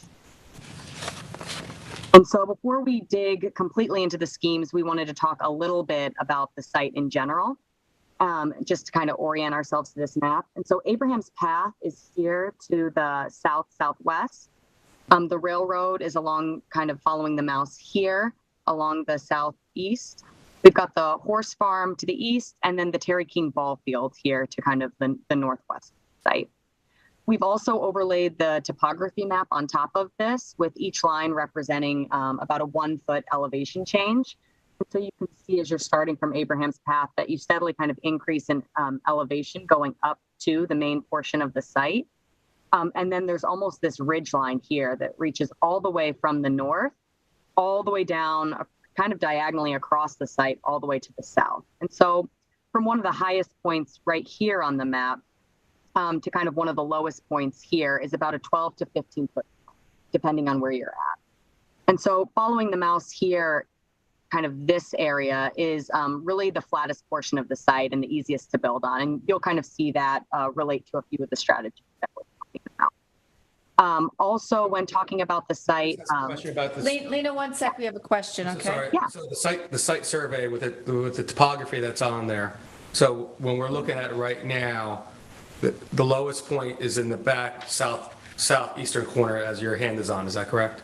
Yes, there's a low point here, and I believe there's also a low point in this area as well. And you said about a 12 to 15 degree change from the low point to the high point. Yes, exactly. Okay, and that's what I needed. Thank you very much. No problem. Yeah, feel free to stop me anytime. 15 foot. I apologize. You're right, Peter. And then, so just for some terminology that we'll go through while we're doing this presentation, because the lot is shaped kind of like a diagrammatic flag, some of the schemes we are looking at what we're calling flagpole lot parking. And so that would be parking that's kind of oriented on this, what would be the diagrammatic pole of the parking lot. And so when you hear us say that, that's kind of what we're referring to. And what we think could be successful about that is that putting some of the parking on this flag portion of the site leaves most of the main site really undisturbed forest, and then also could provide some shared parking or overflow parking for the Terry King ball field. So we're trying to keep in mind some of those other public amenities that are kind of neighboring. And so starting with the first scheme, which we're calling linear, we were really looking at creating a very simple, very efficient building that was oriented on the site for maximum solar exposure. And so what we came up with is 2 bars kind of sliding past each other, stitched together with a central corridor that acts sort of like a spine. And back to the site plan here, you can see the purple lines, we're starting to look at what the main entry points or main circulation would be. And then with the orange, we're looking at kind of what the service paths could be for the building. And so for the linear option, we're looking at upon arrival to the site, there being a covered drop-off area here leading straight into the building, where then visitors can kind of wrap around and either park in the main parking area that's close to the building or some of that flagpole parking. And you can see that the design of the main parking layout also emulates kind of that linear shifting bars. Also, you can kind of see from the site plan that by shifting the linear bars past each other, we're allowing for portions of the building to receive, both north and south views. And also this option starts to take advantage of the topography for areas of the program that might not need to have views, like the commercial kitchen. And so we're starting to kind of bury that, that part of the program into the hillside.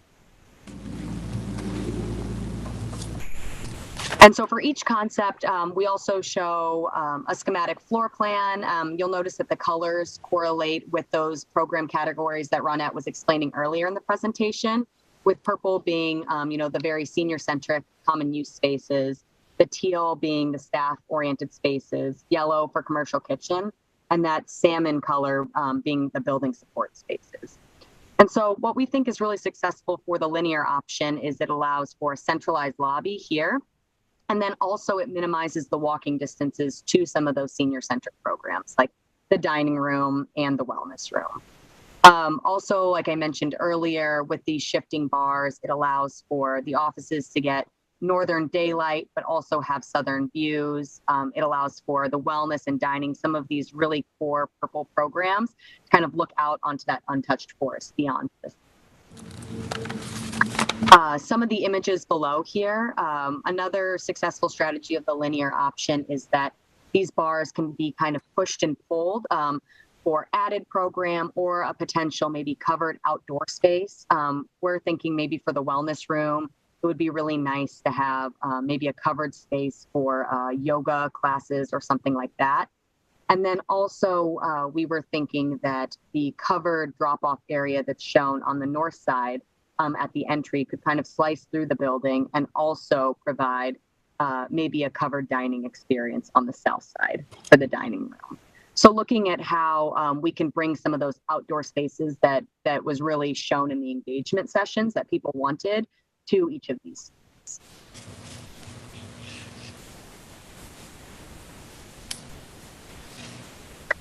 The second concept that we're looking at is courtyard. And the idea behind courtyard was really looking at how we could bring the surrounding nature into the building. And so you can see here from the site plan, the majority of the parking is along that flagpole area of the lot, with also some parking along that ridge line. This allows for some parking spaces to be a little bit shorter walking distance into the building, and also an area for service drives as well. Because of how the parking is in this concept, it allows us to place the building on the far northwest portion of the site, which we think is really successful as it leaves almost all of the site completely untouched. And while we think that, you know, walking paths and kind of nature trails could be really incorporated to any of these concepts that we're showing today, this was the concept where that idea really popped out at us because there's so much untouched forest. Looking a little bit closer at the plan, you can see those programmatic categories that we were kind of discussing earlier, and how they're really wrapped around this central suspended courtyard, really to kind of encapsulate the nature and pull it in to penetrate really the center of the building.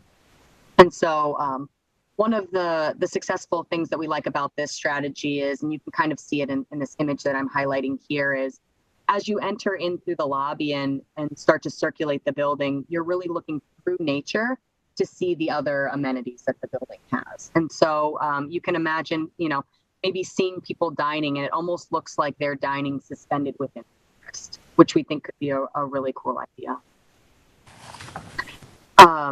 Just like the linear uses the topography to kind of hide or bury some of the program, courtyard also uses the topography, but in a radically different way. So because it's really on that northwest ridge, sitting on top of the ridge, it is a one-story building, so it kind of floats off of that overhang.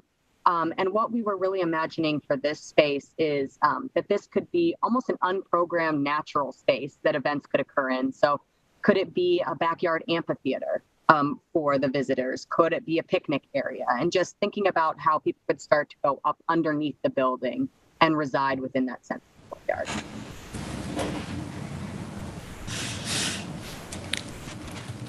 And so the third concept that we're looking at is that we're calling Village. And for this, we were really looking at how to break down the scale of the building into what we're calling like programmatic rooms or houses.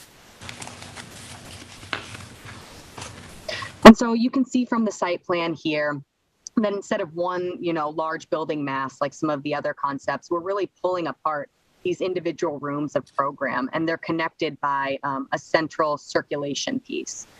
Similar to how the building is oriented, we've also looked at a very similar strategy for the parking. So the parking starts to also form its own rooms here and connected by a common circulation.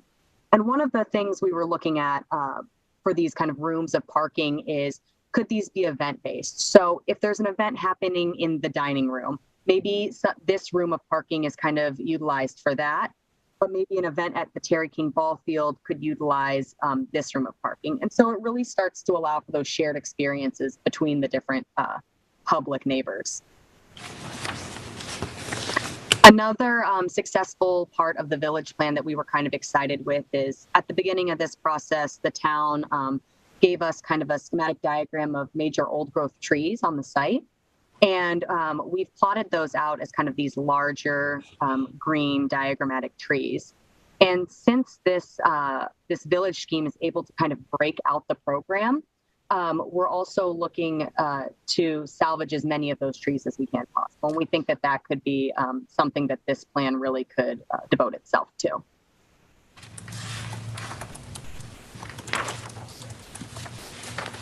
Looking at the floor plan a little bit closer, you can see how we're starting to break out the individual houses or rooms along the plan, and how we've also kind of broken out some of that purple senior-centric space, not just into one room, but into multiple across the plan. And the idea behind this was that it allows for, chance encounters between maybe the seniors that are visiting the center and the staff. It also allows for you to kind of chart your own path through the building. There's not one way to get to the wellness room, right? There's a few different ways you could walk to the wellness room, which makes your experience in the building that you might visit multiple times a week a little bit different each time, which could be really interesting for the seniors. Also, by providing this, circulation loop that really is sized and scaled based on some of these larger old growth trees, which in this diagram is shown kind of by the circular dashes.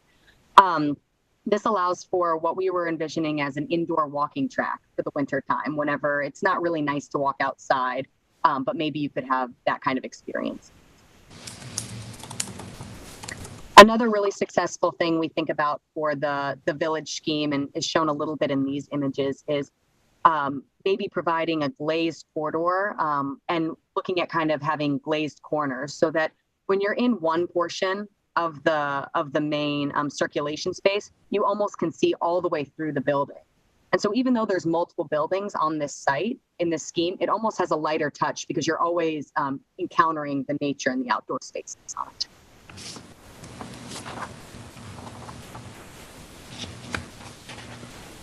And the last concept that we're presenting today is the windmill concept. And so when looking into this kind of morphed out of the other three. We really started with those three from some of the engagement strategies, and then looking at all the different options, this one kind of popped up as something we were really interested to explore. So we were thinking about how food is usually at the heart of all gatherings. And so the windmill option really takes that food aspect, or, the dining room aspect, and puts that at the heart. And so looking at the plan here, we've really tried to strategize putting the windmill on the flattest portion of the site, which is allowing for two distinct parking areas. One could be a little bit closer up to minimize walking distances to the center, and then also one along, that flagpole parking that could possibly be shared with the Terry King ball field. Looking at having a drive into the site that really emulates that swooping motion of the windmill and kind of pulls visitors into the center. And then reviewing the plan, just looking at how the node of the windmill blends both the lobby and dining into one area, and it really starts to form the heart of the entire plan. And then you can see these programmatic categories that we were talking about earlier start to radiate off of that heart and form the different blades of the windmill. So here we have the office wing, we have kind of a classroom, learning, wellness wing, and then in the back we have a back of house and commercial kitchen wing. And something that we think, could be really interesting about this plan is that it could be almost spun on the site in order to really maximize on which areas want to receive certain daylighting, which areas want to receive different views. And so this plan, we think, has a lot of flexibility in that way. And you can really see from this image, at the end of those blades, as we're calling them, some of them could be completely open if there wanted to be, in offices or conference room. Some of them could, similar to the linear scheme, be covered for, maybe an outdoor experience for the wellness room. And then some of them could be completely solid, maybe for service entries and along these lines. And so that was just a little snapshot of where we currently are in the conceptual phase of what we've been working on. And as you guys probably noticed, we also started to apply some materials onto all those concepts that we showed. And so what we've been doing these past few weeks is not only just looking at the form or how the form sits on the site, but also how materials could kind of wrap around the facade. Earlier in this process, the R2 team actually met with a historian and learned a little bit more about the architecture on Long Island and East Hampton. And so from that, we really believe that a successful building is one that, fits into the community. It speaks to the existing architecture, but it also looks to the future of what East Hampton could be. And so you can kind of see that through some of our material studies, right? We've got a very familiar material like wood shingles represented, but then we're also kind of bridging and seeing what else is out there. Could there be less familiar materials like corten or weathered steel or some sort of metal shingles? And so while each of the schemes we showed you today does show a particular material, we just want to let it known that they don't own that material, and the materials can kind of be swapped between the companies. And I believe, Lynn, your folks are going to be sending us, examples so that yes, we can take a look at it. Yeah, we can definitely do that. Great. And then I can hand it off to Ronette to talk about next steps, or if there are any questions on, any of the concepts that we should. Any questions, David? Yeah, I do. It's a quick questions, comments. It's a lot, Yeah, it's a big decisive day, and kudos to the whole entire team, Kathy, you and everyone on your team and the board to getting to this point right now. Because about bringing the public in, you're finding out what they want. This site is actually pretty neat. There's topography there. There's old growth trees. You have a campus setting with other town entities that are there. You also have a view of a horse farm. Mm-hmm. There's a lot of possibilities, which is great. The building size itself is actually going to be smaller than a building that's already town owns next to it. Sport Time building's got to be close to 25,000 square feet, different use on there. So the size of it, I think, it's appropriate in the location. Am I okay going? Yeah. It's okay. This is. Go for it. So I like. We got to roll our sleeves up at this point and figure it out. There's a lot to talk about. Yeah, there's a lot to talk about. I like. You're going to get everyone's opinion. Yeah, a lot to talk about here. I like the common use of the parking, particularly on the flagpole. I went to Sport Time this weekend twice. It was soccer championships, and driving by, cars were parked actually onto Abraham's Path. And every spot was taken. And it was a great community event of soccer players, families playing. And that was like 8:30 at night. And I went later than that. I know the fields pretty well because we play on it, and people like parking close to it. So I could see that parking dynamic and the shared parking dynamic be great. So I think we should consistently look at that in all. And I saw that too, Nina played softball in the women's league this summer, and some folks, it's, have challenges with walking, and it's just too, even though we've made it handicap accessible, we've put the concrete sidewalks and everything in. Mm-hmm. For some people, it's just too far to walk, and this will give, and they're parking illegally on Abraham's Path or in that little dirt driveway behind home plate, and this way they'll have the ability to be able to park and then scoot around to the bleachers. So on the site, I believe the RPC valve and most of the electric and infrastructure actually comes in on the north side of this property. So coming down that flag strip works really well because there's the privy there. I believe there's a big electrical box there, so it allows for expansion of other needs then too. I'll just go into it. I'm always looking at long-term maintenance now, on projects. Either from there's costs involved into conceptual and then it's building, but long-term maintenance on it. So as far as a lot of times the more surface area, the greater the cost, the greater the maintenance, and that's something I think we have to be wary of.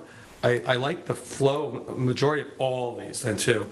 The linear concept to me doesn't cite as well on it as potentially to myself personally, the courtyard or the windmill. I love how in the courtyard you put the dining room in an area that might overhang for a great vista onto topography of the trees. A little concerned about from the lobby to the dining room, which is going to be 120, 150 feet on there. I don't know how that can be maybe manipulated, but the view that you would have in the dining room elevated like that, that's a pretty spectacular sight to be able to use. The Villages to me it's a little too long. I like the interior walking corridor, but I think just by having so much exposure of surfaces, the cost to build, there's got to be a greater percentage cost to build, but I'll let you track that down. The height of the ceilings, I don't know if the design team had the height of the ceilings that would be in most of these. I know there's 1 stories. I don't know if they're vaulted on there. Are they going to be, I think the height of the ceilings in the current one is like 8, maybe 10, 9 feet. I mean, about 7.5 feet. Yeah, maybe you got that. Feels like it. Yeah. Is the height of the ceilings on the 1 story going to be 11, 12, 13, whatever it may be? That gives a sense of greater space without greater gross floor area calculations on it. I really enjoyed on all of them, and particularly I'll go back to the courtyard and to the windmill where I'm sort of targeting is the means in which they are sited tucked in to a certain corner of the property. It leaves the majority of the property ready. Even on this design you're looking at right now, we could potentially, I don't know why couldn't we shift everything even onto the current property we already have a little bit more and save a little bit of more of the forested area. I like this design in the courtyard because it allows for a lot of outdoor space, and I think what's going to happen here is people are going to want to use the outdoor space, walking, gardens, outdoor rec, very passive uses in that type of feeling. I think it's going to be pretty spectacular for people to use. So when you go back to the Villages, it really cuts into too much of the site. The site plan has too much lot coverage to me on there and doesn't allow for any expanded uses on there. I understand what you're saying about having the parking lot be further south if there's different activities going on, but I'd rather have the parking lot in jets so that we can use that area for a nice walking trail underneath some of those large growth pines. I like the textures that you're going with. I'm more to the historical context of wood instead of maybe metal. I do like how the open glass areas will bring a lot of natural light in. I like how you mentioned that the by chance meeting of a staff member or another person that's there. That's why the courtyard's fun.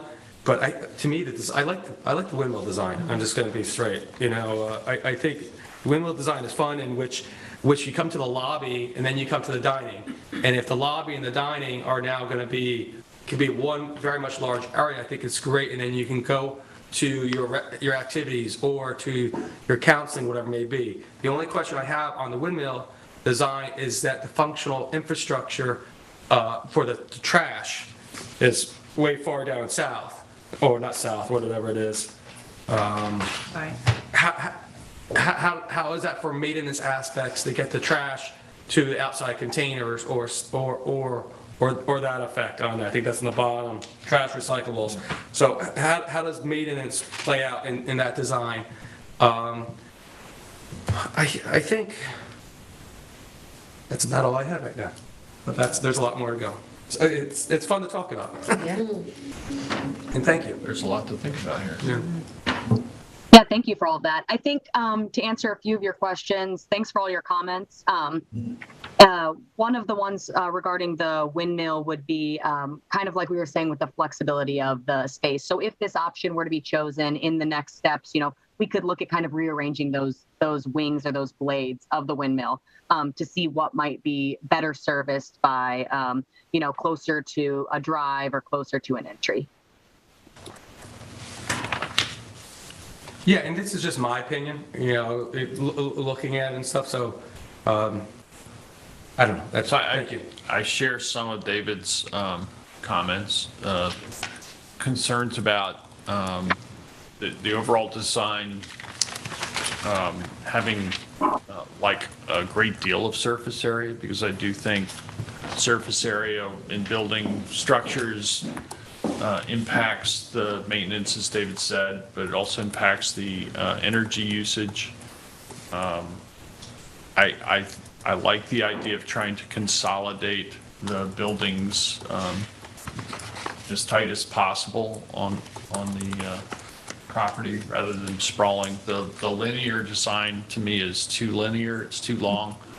If I just did a real quick calculation looking at the scale there, and you could be several football fields walk from the farthest parking to the other side of the building. So I think access, the mobility of people has to be taken into account. Obviously, there's opportunity for those who are in need of ADA access to be dropped off right at the door, but a lot of folks are going to want to be able to park. If the weather's inclement, it's a hike. So to try and keep the parking as tight to the building as possible, I think is advantageous. And to keep the building as centralized as possible. I agree with David's comments about the village layout. The courtyard design is pretty tight in terms of consolidating everything. But that's an awful lot of glass, and I'm just trying to envision like our maintenance department out there. Our insurance company probably won't let them stand on ladders to clean those windows, and in this environment here, windows will need to be cleaned pretty regularly between tree mold and just weather. So I think that's an important consideration. I wonder I like the idea. I wonder how the high school does it. How their whole the cafeteria, that whole wall is windows that overlooks the football field. Yeah, it's not in a forest. Yeah, it's an open field. Yeah. But I think I like the idea of being able to take an opportunity to create some additional parking that could be shared or used in either property. I just wonder, how practical it is for use by people who are actually going to the senior center if it's going to be a hike to get to the actual building. I think there's great opportunities for putting a building here that brings nature in. I know that was heavy on the comments, that people were interested in having that more natural environment around, being able to take advantage of that. So I think that's a key element that we should try to retain and exploit. You mentioned something, David, that I hadn't really considered, and we don't really have to be locked into the property line necessarily in how we develop here. So that's an interesting idea that maybe that parking could expand across those two property lines since we own both of them, and be configured in a way that might even better serve both properties. I think a lot of these designs all have aspects of them that are positive, and they all have advantages, and there's always, in my experience, having been in building for more than 25 years, there are always compromises that have to be made. But I think there's a real opportunity for us, knowing what the spaces, that's really the first place you start, knowing what your need is in terms of the spaces, and then it becomes an exercise of a jigsaw puzzle to fit those spaces together in the best function in as to the space, and then comes the form aspect of it to try and incorporate a form that works well. I appreciate the traditional architecture of East Hampton, but I also think there's an opportunity to go beyond that here, and we should probably take advantage of that. The fact that we want to bring natural light in, I know that was a comment. A lot of people talked about that. So, I'm not opposed to having glass. I just think figuring out how best to exploit that is important. And I don't have a real strong feeling about trying to use wood or wood shingles. And in fact, I'd prefer we didn't use wood shingles for a number of reasons. One, because red cedar, old growth red cedar is limited. It's costly. $260 a bundle. And it doesn't hold up over time. You know, the red cedar that's now being logged is much younger growth, faster growth, and it does not have the same rot resistance that the old growth red cedar did. You know, we can use steel, we can use other materials that have natural tones to them. Weathering steel can be very pleasing in the right application. That's, I guess, all I have for now. I think trying to consolidate the structures in a way that they're more easily accessed, and the parking is small. So I guess I'll go next since we're going down the line here.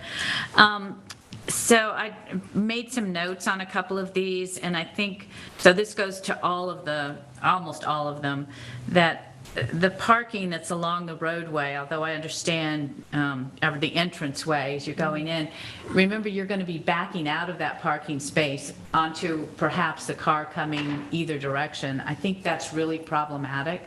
I think you're asking for accidents to happen along here. You've certainly seen it in, you know, because they're going to start speeding. This is a straight run. And so people are going to start speeding down here if, you know, and so I do appreciate David's idea too, of perhaps, you know, we don't have to pay attention to these property lines so strictly. I do think we need to consider the vernacular of East Hampton as far as the architecture goes. And so I'm a little concerned about some of them not doing that. And I appreciate maybe the glass might be a little, although we want, there to be light and bright, there might be too much light and bright. In some ways, the village site, I think, is too spread out, but I kind of enjoy the idea of the village site if it was more compact. And so I'm, maybe there's a different way to do this. And I like that the parking areas are a little, spread out. They're not all just one big parking lot in front of another. And some of the, so I'm looking at, which one am I looking at? This one is the village one. I think the lobby is really distant from the dining room, so there would be a rearrangement to me of that. I want you guys to go back and look at where the toilets are located, because in this particular one, if you come into the lobby, you've got a toilet not very close to the lobby, which is almost where you would expect it. In one of them, you did have a toilet next to the lobby. So I think we just need to look at how that functions, and then trying to, I know in this village one, you've got to put these rooms somewhere. Mm-hmm. So they've got the staff locker room is completely opposite of where the staff break room is. So I'm not sure I understand some of that, and these are just, these are nitpicky things that I'm talking about.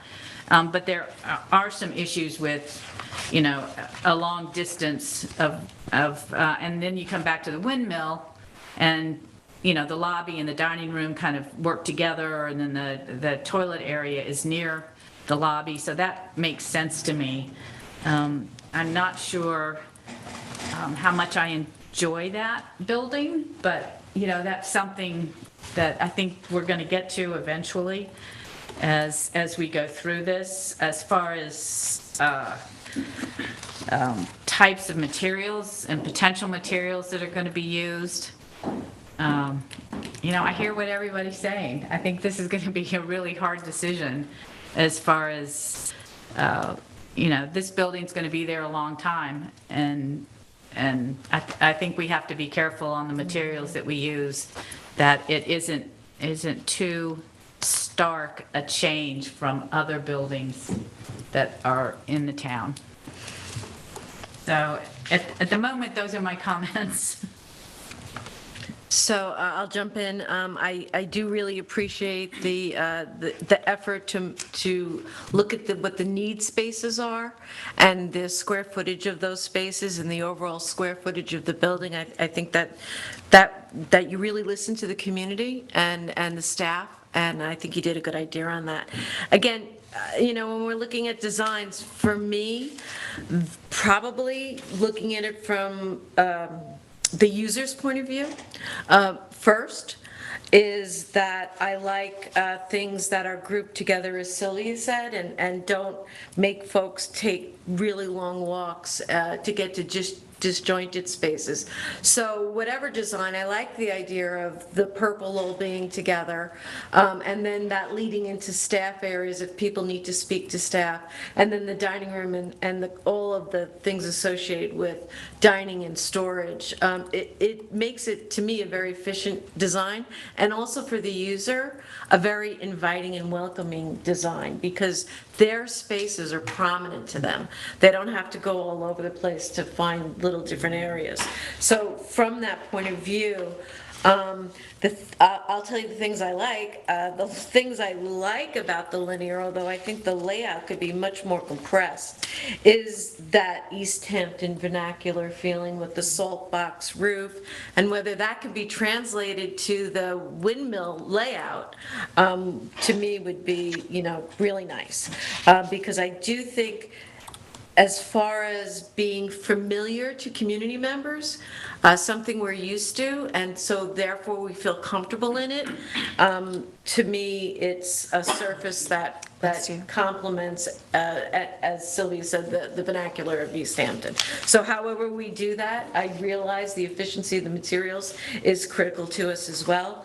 I also like, of course, the design that maximizes solar, of course. The courtyard, for me, it's the elevation, and I don't get, as a user, warm and fuzzy from that. It kind of feels very institutional to me.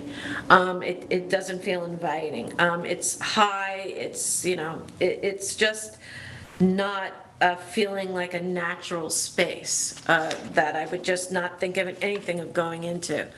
So that much glass also, I understand what everyone's saying.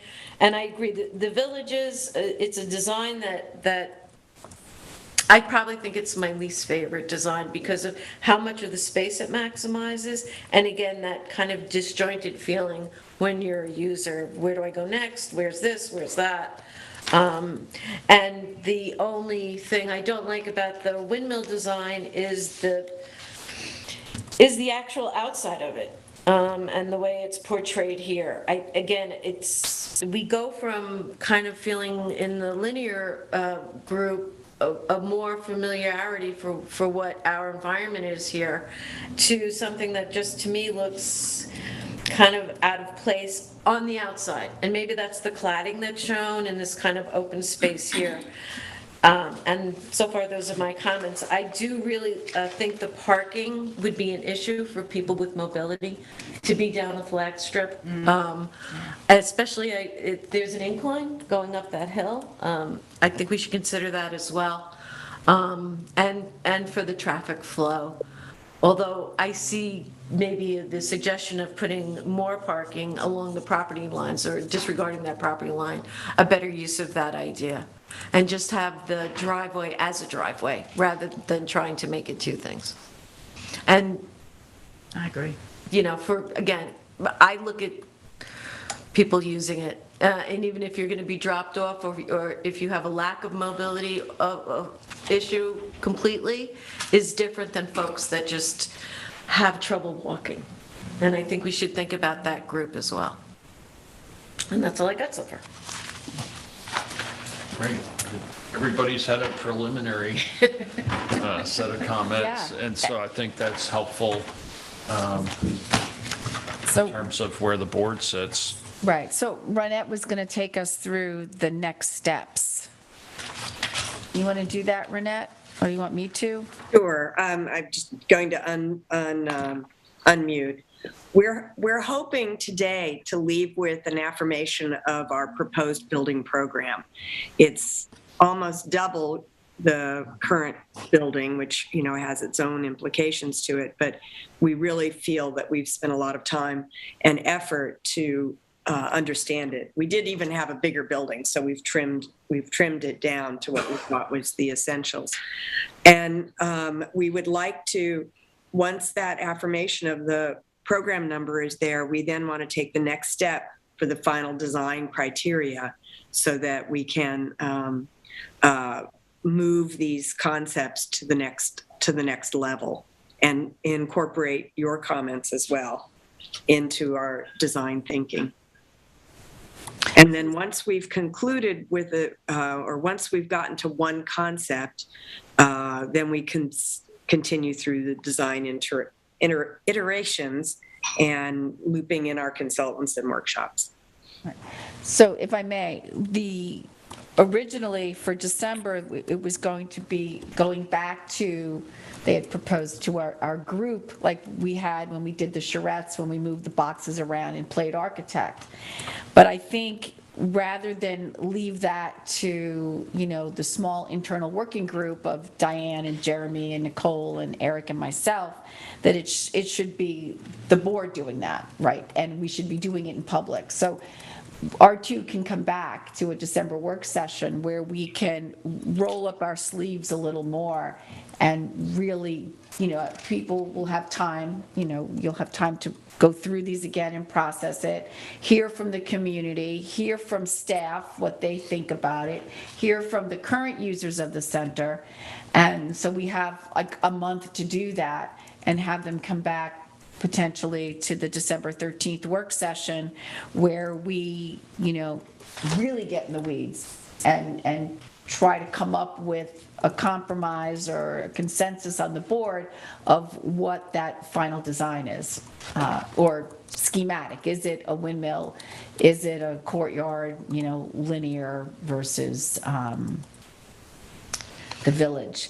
And then hopefully by then, maybe we could also have gotten samples of the outside building materials, so we'll be able to have like a little show and tell with that here as well. Yeah, and in considering everyone's comments about maintenance, perhaps knowing the maintenance schedule, projected maintenance schedule in our climate for these surfaces would be helpful. Well, in addition to the maintenance, also the energy usage. That's what I was going to. Because of some of these designs have a great deal more exposure than others, and therefore I would suspect would be more expensive to heat and cool. And then we also, I think, would want to make sure that we're affording ourselves the opportunity to take advantage of solar on the roofs and other, maybe even walls, depending on how the structures. Yeah, so we're approaching this, you know, and we've got consultants that have been, Atelier 10, I believe, that we're looking at making this. Our goal is a net zero building, although I've always said, you know, because we have a commercial kitchen, that's, you know, more of a hall.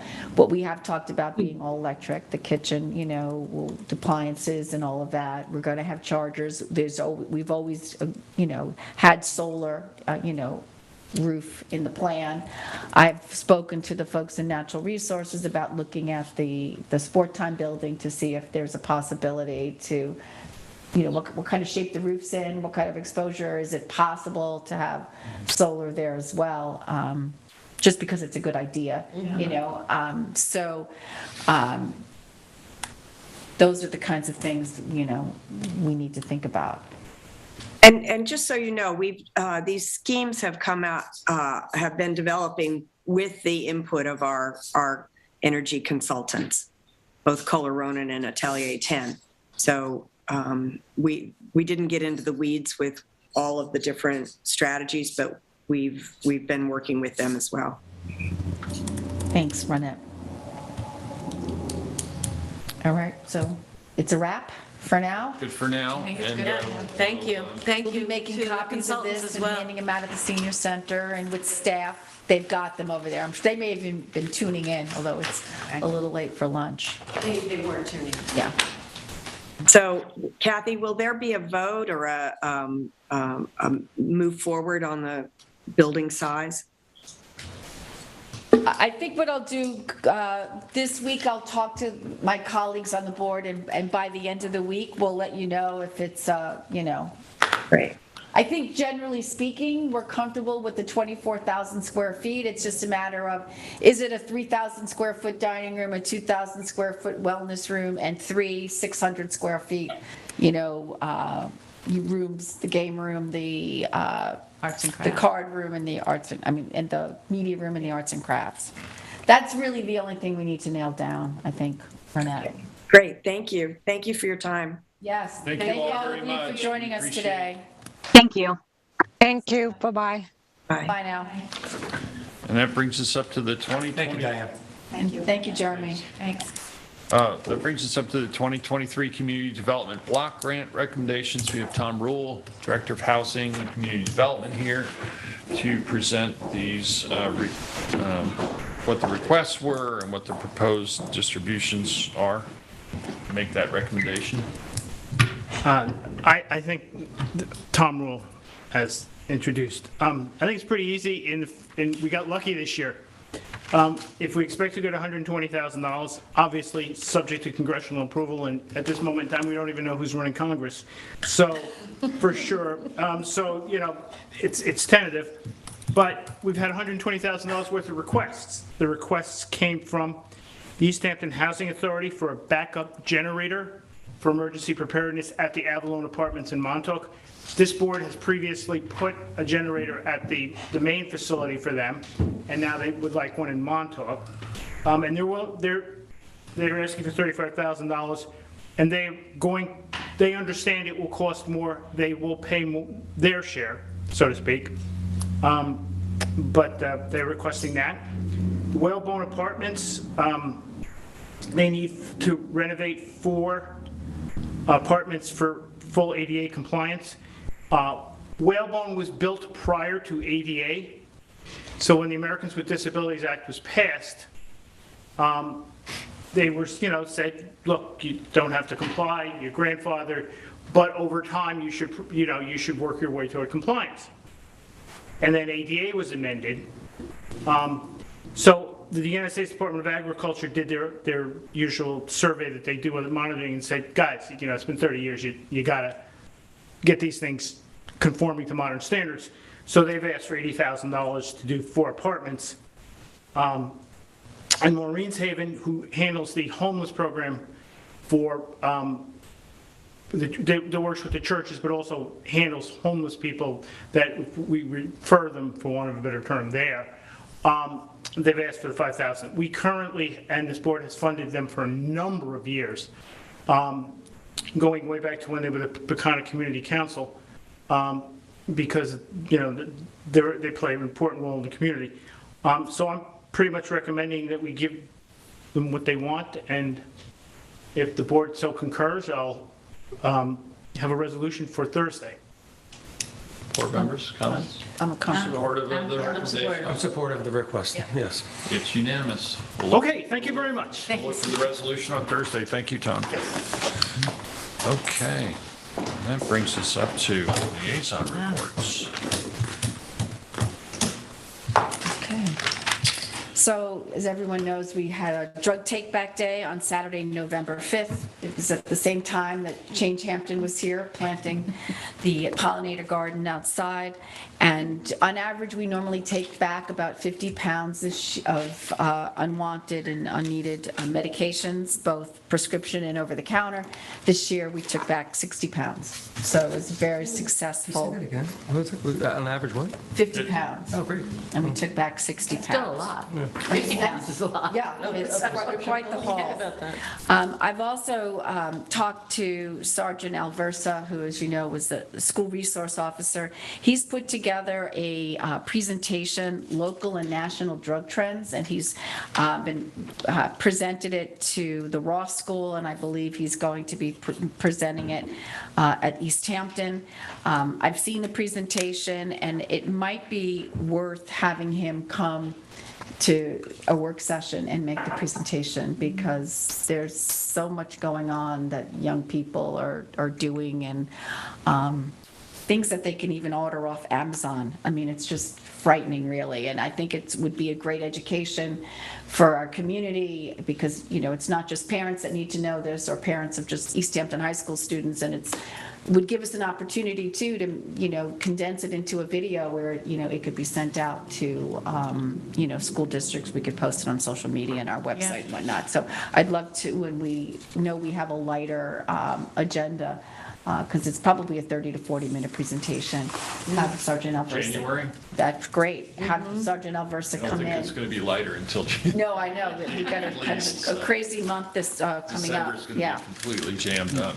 I also spoke to him about an autism registry. Kim Cavell, you may have seen the article, I believe it was in the Star, is looking for communities to have a registry so that if a call comes into dispatch, it's already known, it's flagged that there could be someone with autism, you know, in the home, and I think it would help our police officers when they approached a situation.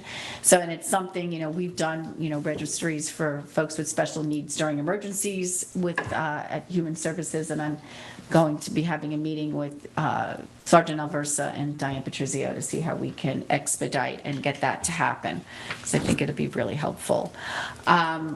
We talked about having the YMCA's executive director come to a work session. She's willing to come in December, but I could also ask her if January is better. I mean, Peter, you let me know with, she's available this December 6th or the 13th. We could do it then, or we could postpone her to January. East Hampton CAC met last week, and they had questions about the Springs Fireplace Road corridor study.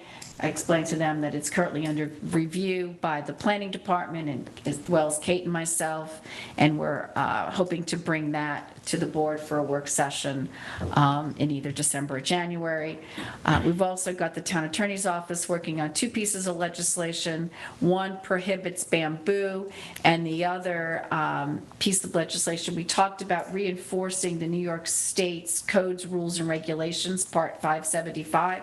That comes from the DEC and the Ags and Markets, where it lists the prohibited and regulated invasive plants, and we thought it was maybe a good idea to have that, That's great. in our code. Yeah, that's great. I think January's getting very full, by Well, the way. January, yes, that is true.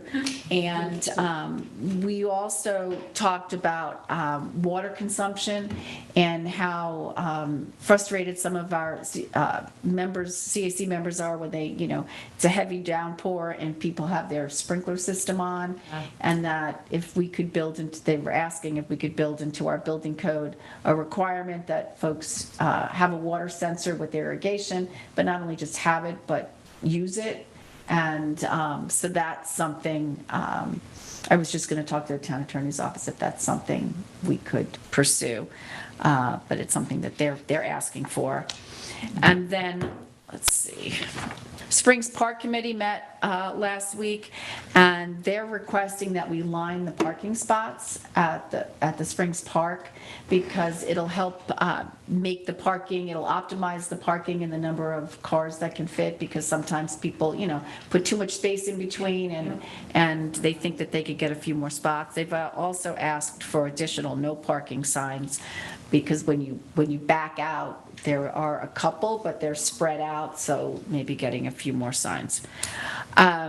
Speaking of change, Hampton, they had approached me when they were here that Saturday afternoon about if they could discuss sustainable landscaping in conjunction with affordable housing projects. So I've got a meeting scheduled for next week with Leonard Green and Edwina Von Gaal and members of our planning department and natural resources department. We put out an ad for a tax receiver. We've gotten a number of resumes. Those interviews are going to take place next week. And Kate and I have been working with the Special Events Committee about, recapping the 2022 season. We're hoping to bring that back on December 6th. And then lastly, the East Hampton Food Pantry, when we had spoken to them about, their future plans, originally they were scheduled to be in the new center. They would prefer to stay here, but they could use a little bit more storage. We had said that the Casone trailer that we had gotten for the COVID testing was sitting here on town campus and wasn't being utilized. They've figured out a great place where they could use it over where they have their the East Hampton Food Pantry site. I've asked Tony Littman if he would stake it where the trailer would go, so all of us could take a walk over there and see if we're comfortable with that. So I'm waiting to hear back from Tony to see when that's been done. And then lastly, I know there's been a lot of fundraising happening at our local food pantries, and that's because the need is so great. There's still so many people in our community that are food insecure, and for those folks that have the means and are able to make, contributions and like to do that at year end, please consider supporting our local food pantries. And that's what I have for today. Thank you, Kathy. David? Yes, I have a couple of updates to projects that are undergoing right now. I want to let the board know that Stephen Hand's ball fields, they're undergoing. Currently, right now, they're installing the drainage structures that are needed for there right now, so that's moving ahead right now, the clearing them and the drainage structures. We will also be putting a sign up there, just as we did down at Louse Point there too, so the public knows.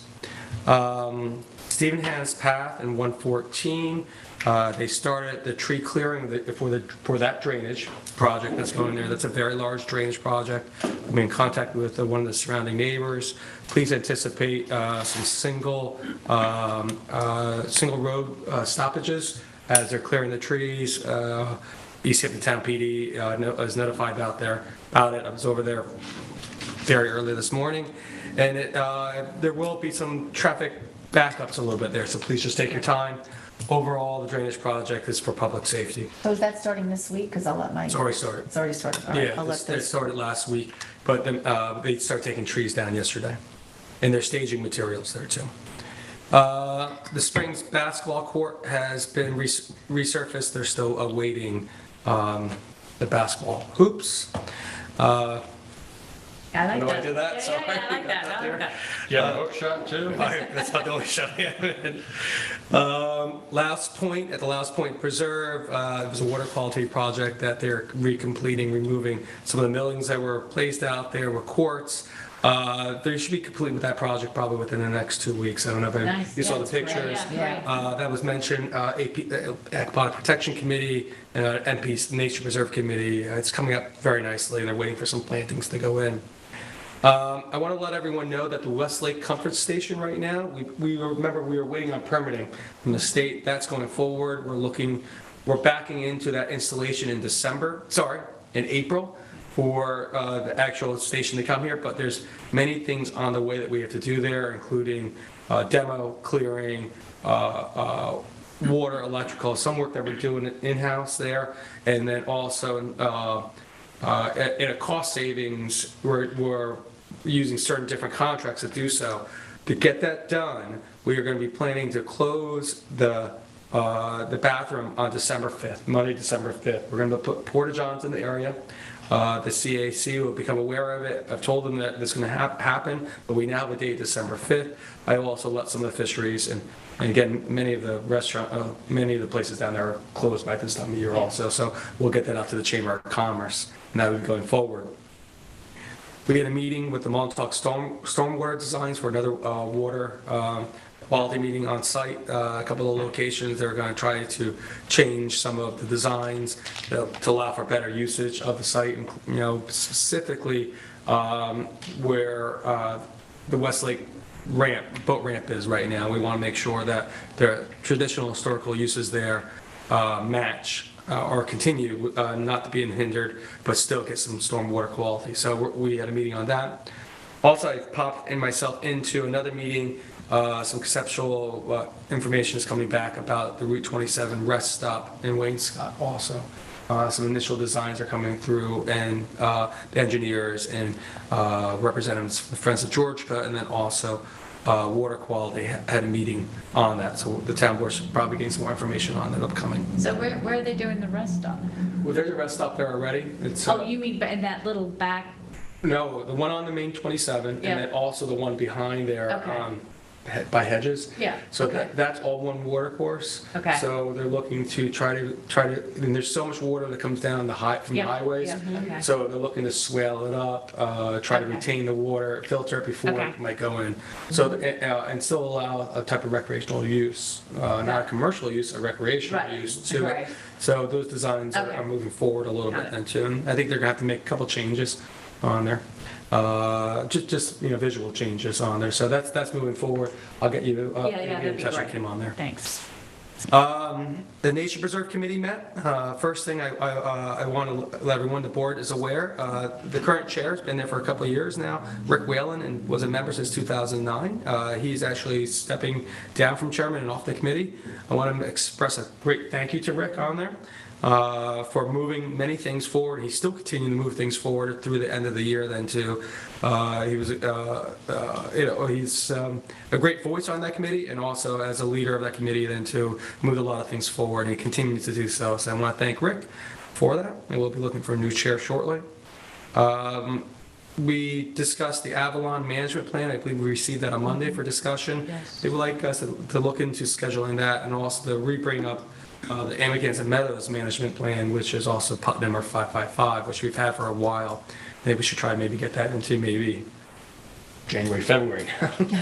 Well, we're looking. We need more months. We did have representatives from the Conic Estuary Partnership. They came, Joyce Novak and two other individuals. I don't have their names offhand. They came in. They brought in by Susan McCall-Keeber to discussions about Chatsfield Hole. And then also about what the Conic Estuary Program does and how they can become more active with East Hampton then too. Lastly, we discussed Chapter 182, which is the chapter about nature preserves. That's been ongoing. I think we're going to try to get that to the town board prior to the end of the year, or if not, right after the end of the year, some changes. The Montauk CAC met last week also. Many of the discussions that were there were about intersections in downtown Montauk, IGA intersections, others, stop signs. They gave me some feedback. I'm going to chart it up, bring it back to them. The one thing that they want to do also is we're going to start discussing, looking in, they're going to be getting the Montauk Hamlet study. We want to try to start bringing that up, coming up in December, to start looking at where they might want to move forward on certain options on there too. Where do we want to spend some energy out there also? Can I just say? Yeah. The John Behan, memorial Yes. groundbreaking. Yes. A number of people said, when are we getting a roundabout here? Yes. Yeah, which was on the Hamlet plan. Yes, Yeah, exactly. Yeah. Yeah, That's some of the lowest hanging fruit of the that particular intersection. Total consensus let's on get it. it done. So bizarre, and that it's so wide. Yeah, it's 160 feet wide. Yeah, it's crazy big. It's crazy big, and it's people don't know how to function on that. where to stop, with all where that to space. turn, Right. and No, and people, yeah, well, we were standing there for this groundbreaking-ish. Yeah, you could see people going the wrong way. Anyway, so yes, that is something I know. I've gotten phone calls from a lot of individuals, and even George Watson was down there that day. He's like, Dave, we're doing this. Like, Okay, yes, we will. So it is low-hanging fruit, but again, I want the CAC to give us some updates on it, and then we can go out and outreach, because that is a county road. But I would like to get that done also on that area. Okay, so the Fisheries Advisory Committee met also. We had a discussion. There was a gentleman came in that was discussing Rods Valley and the nighttime fishing ban that we did there. So we're discussing new legislation or changes to that effect.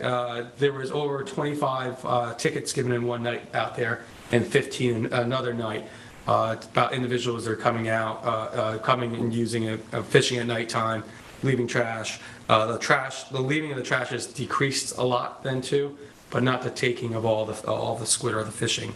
So that's happening. So the Fisheries Advisory Committee is going to meet again end of this month, and we're going to keep trying to bring back not better language that has a better result that allows for lighter recreational use out there than has been. It's been very heavy recreation, and we personally think it's commercial fishing that's been happening out there.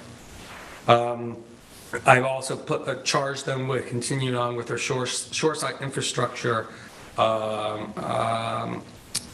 project, in which they're going to look at shoreside infrastructure analysis of properties that are best used for that. We started that pre-COVID and then just sort of waned off. Southampton recently had completed that.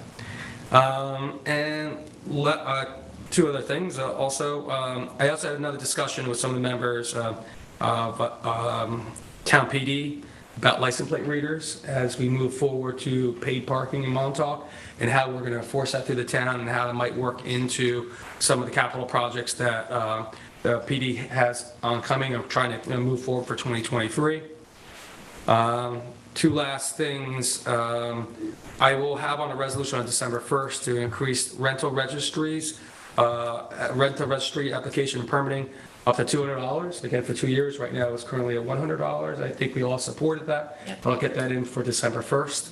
That's upcoming.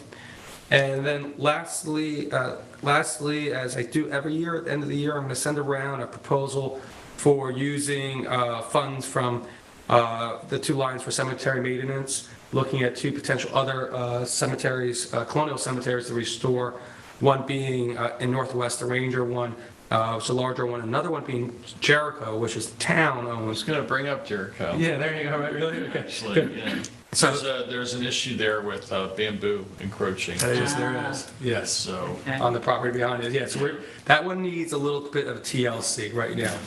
There's some very old faces that have been delambed, so we're looking at that. It might be multi-phases, and we might even look to see if we can work with the Historical Society for a grant for some of it too. Revolutionary War. Yes, there's multiples actually. I think 7 of them. Yeah. In that cemetery. Yep. So I will send that to the board. Have comments, questions, please let me know. There is still funding there. But again, that one specifically, it's going to be a phased approach to get that one all. So that one's in Ranger. Yeah. This year. Which is on Northwest Road. Exactly. Yep. Anyway, that's what I have. Sorry, I do have one more. I apologize. I got this in this morning. BOEM is seeking public comment for their draft environmental analysis for proposed winds projects. You can contact BOEM on that, or Lisa Eng is the name. That's it. That's all I have. Thank you, Dave. Sylvia? Yes, the Wayne-Scott CAC met on November 5th, and we had a presentation by Suffolk County Water Authority. It was John Marafino, Jennifer Hahn, and Brendan Warner. They gave a PowerPoint presentation that included an overview of our water supply, reminding folks that all water comes from our sole source aquifer. Suffolk County Water has 633 total wells in Suffolk County and 240 pump stations, and they pump 210 million gallons of water a day on average. Sylvia, are you meeting in person yet with Wayne-Scott CAC, or is it still We did, remote? and then we're back to remote. Okay. So we still have people getting COVID in the group. Got it. So they went back to remote.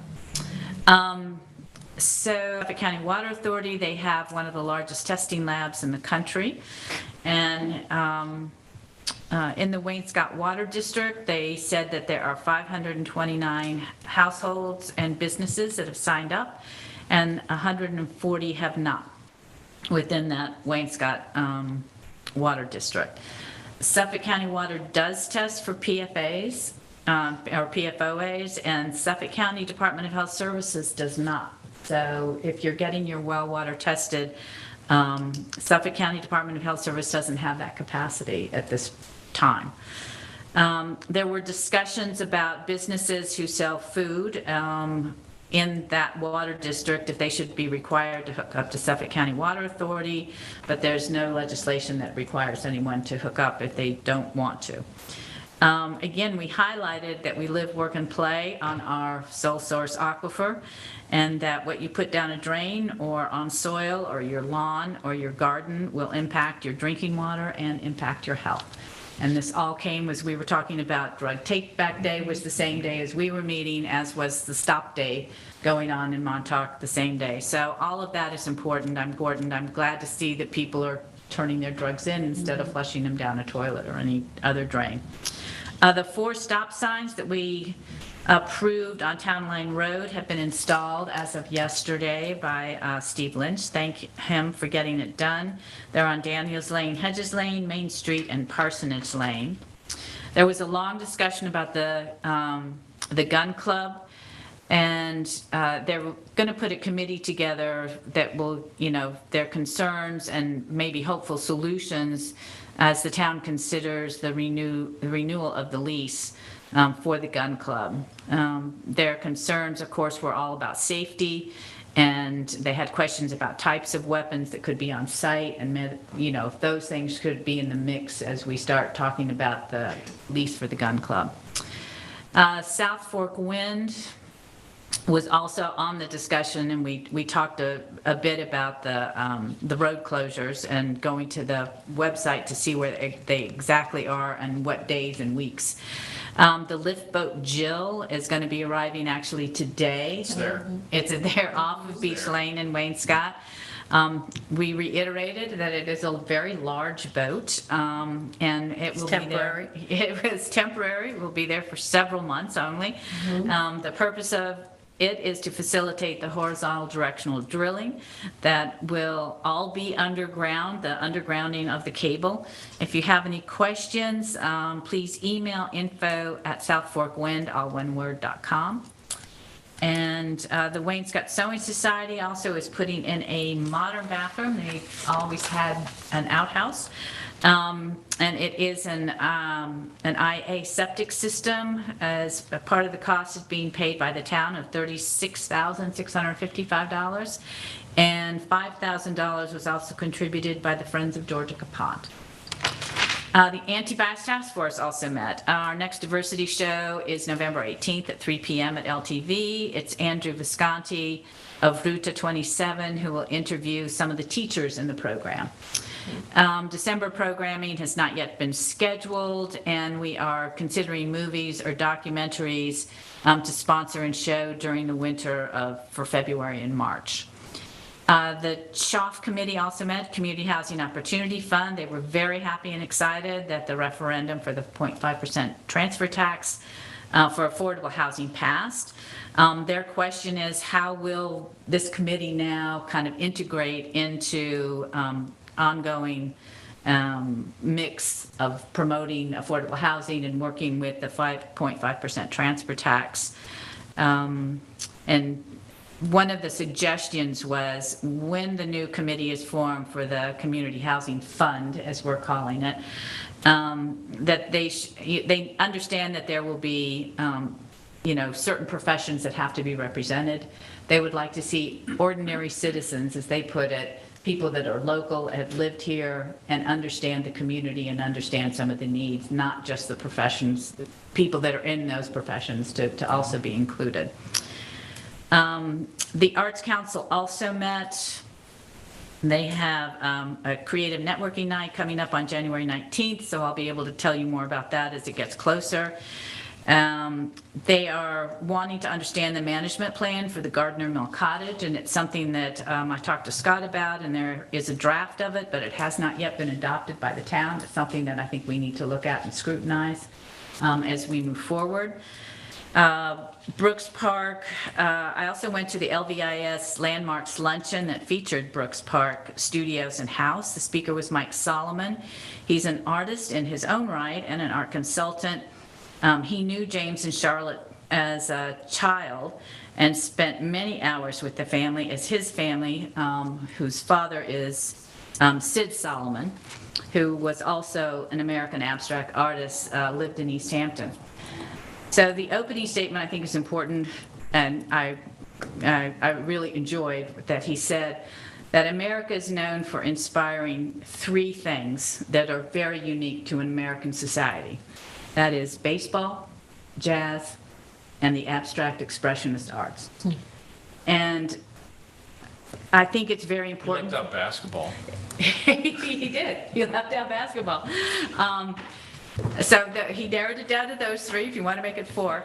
But I just think it's important for us to get moving on this, and I know that we're working on it, and we're trying to make sure that the CPF funds will be able to be used for this historic preservation, and I think we need to do that ASAP, as that building is deteriorating. And as one of the consultants has said to me, the enemy of historic preservation is time and water. And that's what's happening there. So that's all I have. Thank you, Sylvie. Kate. Yes, I have a bit of a report. I'm going to start with a little bit more in-depth detail on, for the folks in Wainscott and anyone interested in what's happening this week with the South Fork Wing construction. So this is for the week of November 14th, and as has been said, Jill, the lift boat, has arrived and will be there for a couple of months to help with the HGD work. There's also a smaller vessel that will be arriving to tend to that as well. That's not a lift boat. On Beach Lane itself, the South Fork Wind will continue the pilot hole drilling for the HGD work. On Wainscott Northwest Road, there will be excavating and installing the tie-ins to a vault. That's MH4, for those who know the names of them, and that's between Two Rod Highway and Roxbury Lane. So that's all south of the highway, and a detour will be in place for that work during the construction hours of 7 a.m. to 7 p.m., Monday through Saturday. Along the railroad corridor, they're still working on pulling cables and proofing the vaults they're nearing the interconnection station, and that's the work that's going on there. Off of Cove Hollow Road and the new interconnection station, they're still working on the foundation installation, and will continue with above and below grade construction.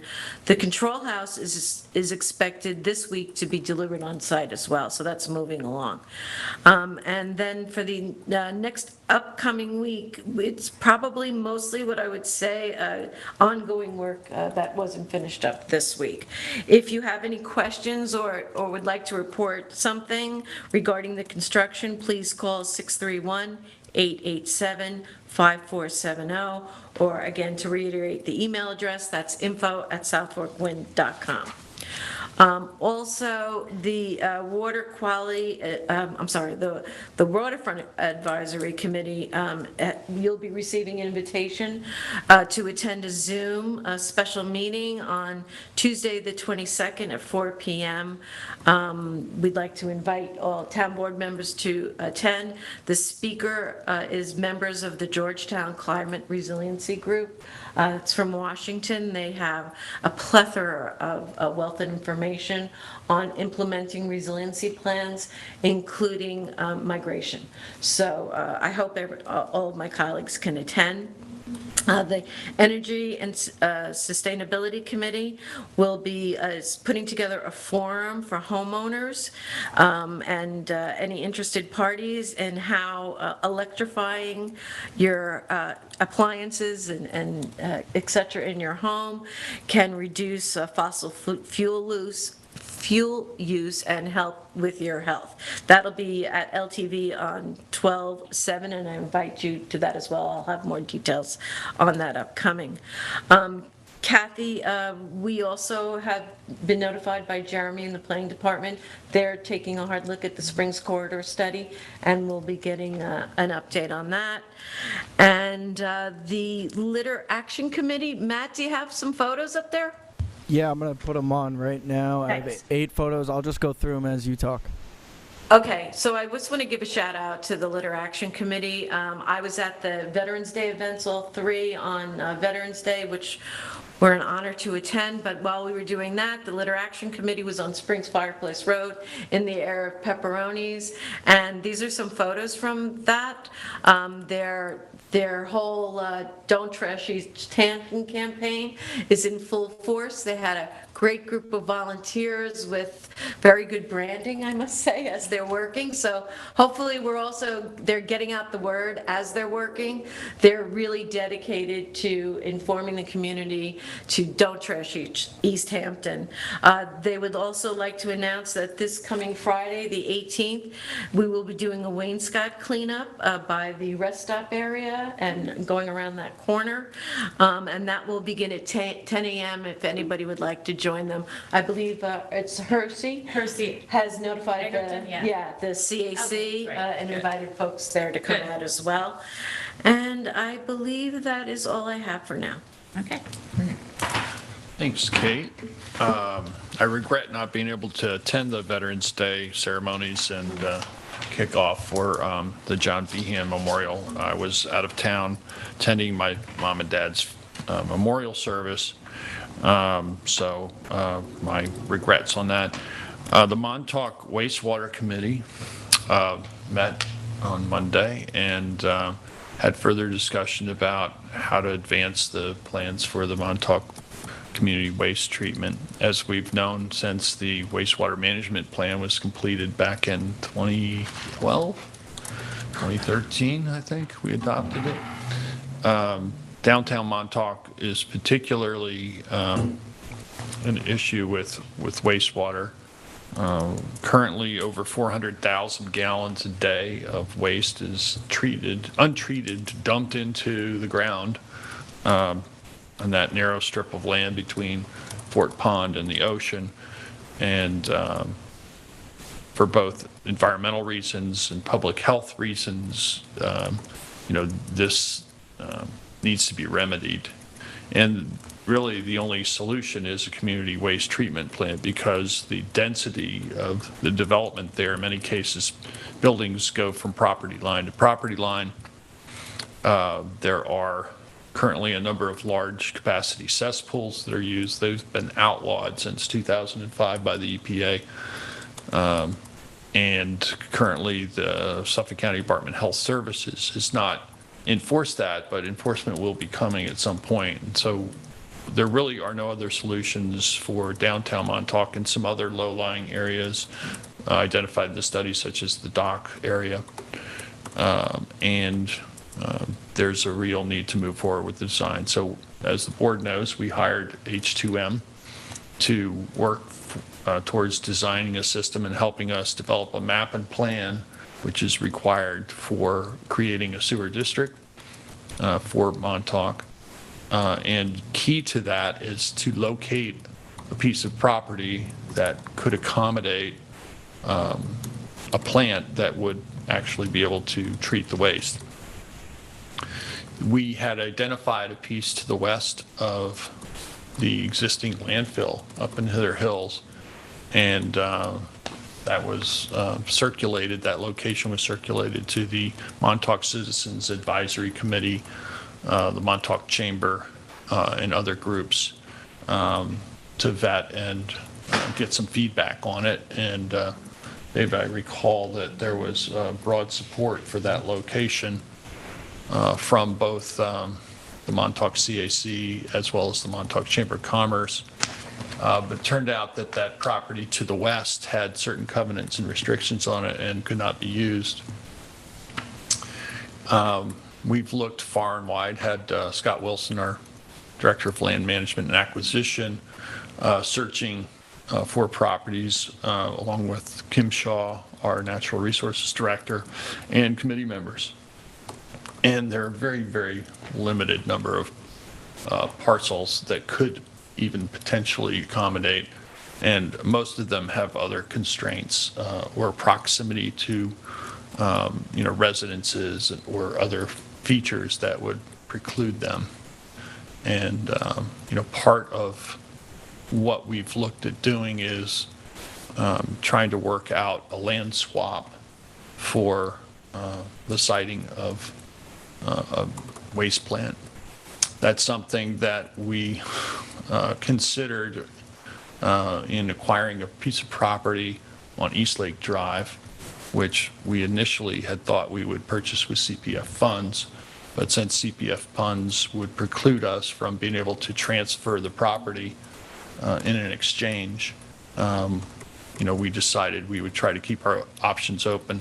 We don't have any particular site or boundaries or parcel confirmed, but we are seeking to do that, and we could potentially use the property that we've acquired as a swap. If we do in fact identify a property, a specific property and boundaries and whatnot, then we can go forward with informing the public as to that location. We can initiate our state environmental quality review of that parcel, consider all the environmental issues that could be surrounding that. Without a piece of property even identified, we can't develop a plan for a waste treatment plant, which we would want to vet. So this process is moving forward. We hope to be able to make some headway on that.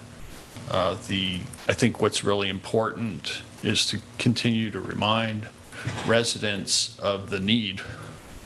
Again, more than 400,000 gallons of waste untreated being dumped into the ground daily. And, that's been going on for years. Montauk has grown up through the years in development, and there was never any provision for dealing with the waste, and we're only marginally better than what the Romans were doing 2,000 years ago right now. So this is something that has been identified for some time. We've been working towards a solution. We do have a lot of data about the need, supporting documentation going back to Pio Lombardo's study, and then more recently we did an update with H2M. I'd like to have them in to give the board and the general public an update as to where we stand and the process of creating sewer district, what's entailed in an upcoming board work session. But I just wanted to mention that specifically with regard to that Highland property on East Lake. When you do things in a way that leave your options open, sometimes it leaves a vacuum, and people come up with all sorts of bizarre conspiracies as to what we have planned.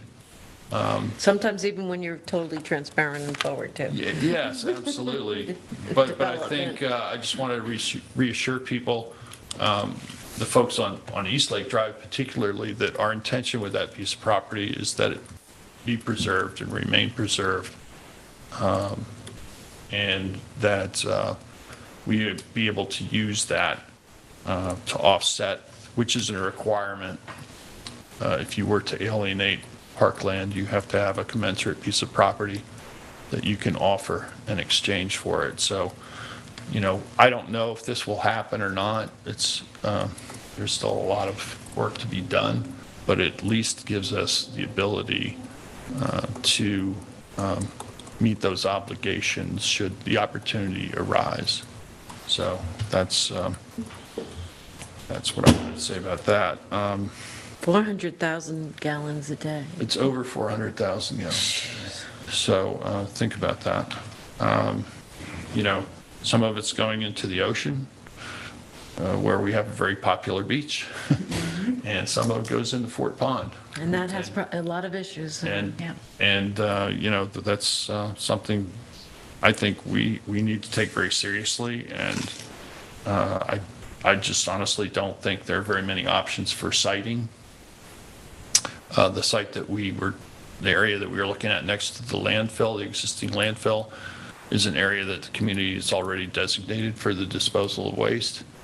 And a wastewater treatment plant treats that water down to a level, it would be a tertiary plant, where there are, where it'd be required to be recharging the aquifer because of the quality of the water, and they don't want that water to be dispersed into the ocean. We need it for maintaining our aquifer, so it would be, put back into the ground at that location, wherever that location ends up being. We were going to have an agricultural committee meeting yesterday, right here in Town Hall, but due to the length of our exec session discussing the airport, that was postponed. On the agenda for discussion was agricultural fencing applications, and how that application process is working. We changed the ag fence laws, so there was going to be a discussion about that. Enhanced development rights versus nursery use. There was going to be a discussion on agricultural site plans, and making some simple changes might go a long way to that. And then we were going to get a cannabis update, but we'll be rescheduling that meeting probably later early in December. There'll be a resolution for Boys and Girls Harbor on Thursday for hiring an engineer to do the necessary work to move that project forward, the pavilion and bathrooms. It's not necessary to include the engineering in the ADA pathway work. That can be done with staff, as was done at Buckskill. That was done very successfully. And again, we have the advantage of having those areas that we would be improving already cleared and used as roadways now, dirt roads, albeit dirt roads, but that should cut down on the cost considerably. And then also we'll be engaging a vendor company to remove trees at the end of the runway on 1022 opposite Daniels Old Road. 28. I said 22, 1028. Thank you, Patty. That area had been cleared in the past and it had regrown primarily with pitch pines. They grew to the point where there's interference with the approaches, but they've also died from pine beetle infestation, so I'm not feeling quite so bad about clearing the trees because they're mostly dead now at this point. So that work will be moving forward. And that's what I have for today. I think we have a few resolutions. I have Resolution 2022-1350. It's to establish a leave bank and share time for an employee in the assessment office. Second. All in favor? Aye. Aye, passed and carried. I have Resolution 2022-1351. This is to attend a workshop for one aquaculture employee. This will be on January 12th and 13th for the Milford Aquaculture Seminar, and the total impact will be $600. Second. All in favor? Aye. Aye, passed and carried. And I have Resolution 2022-1352, and this is to authorize a refund from the Bureau of Administrative Adjudication. And this is where Laura Guiche submitted payment to the Town Bureau of Administrative Adjudication in the amount of $250 for a ticket, and whereas the correct fine for the violation is $150, so therefore be it resolved that the town will authorize it to issue a refund to Laura Guiche in the amount of $100 upon a properly submitted voucher and documentation. Second. All in favor? Aye. Aye, passed and carried. It's you. Any other You have one, resolutions? David? You have a, you have Yeah, one? gotcha, okay. Budget modification for Highway Department. This is bringing $7,000 from full-time salaries to $7,000 from health insurance retirees. Second. All in favor? Aye. Aye, passed and carried. I believe we have some items to discuss in exec session. We do. I move that we adjourn to exec session for leases, CPF, some board appointments, and advice of counsel. Second. All in favor? I have one for contracts also. and contracts. Second. All in favor? Aye. That's carried. It is now 2:12. We'll take our lunch break. Yeah, we have a council coming in at 3 o'clock. Do you want to start at 3 o'clock? Sure. Oh, that's good. Works for me. That works for me. All right, so Thank you. thank you very much, everyone. Stay safe and be well.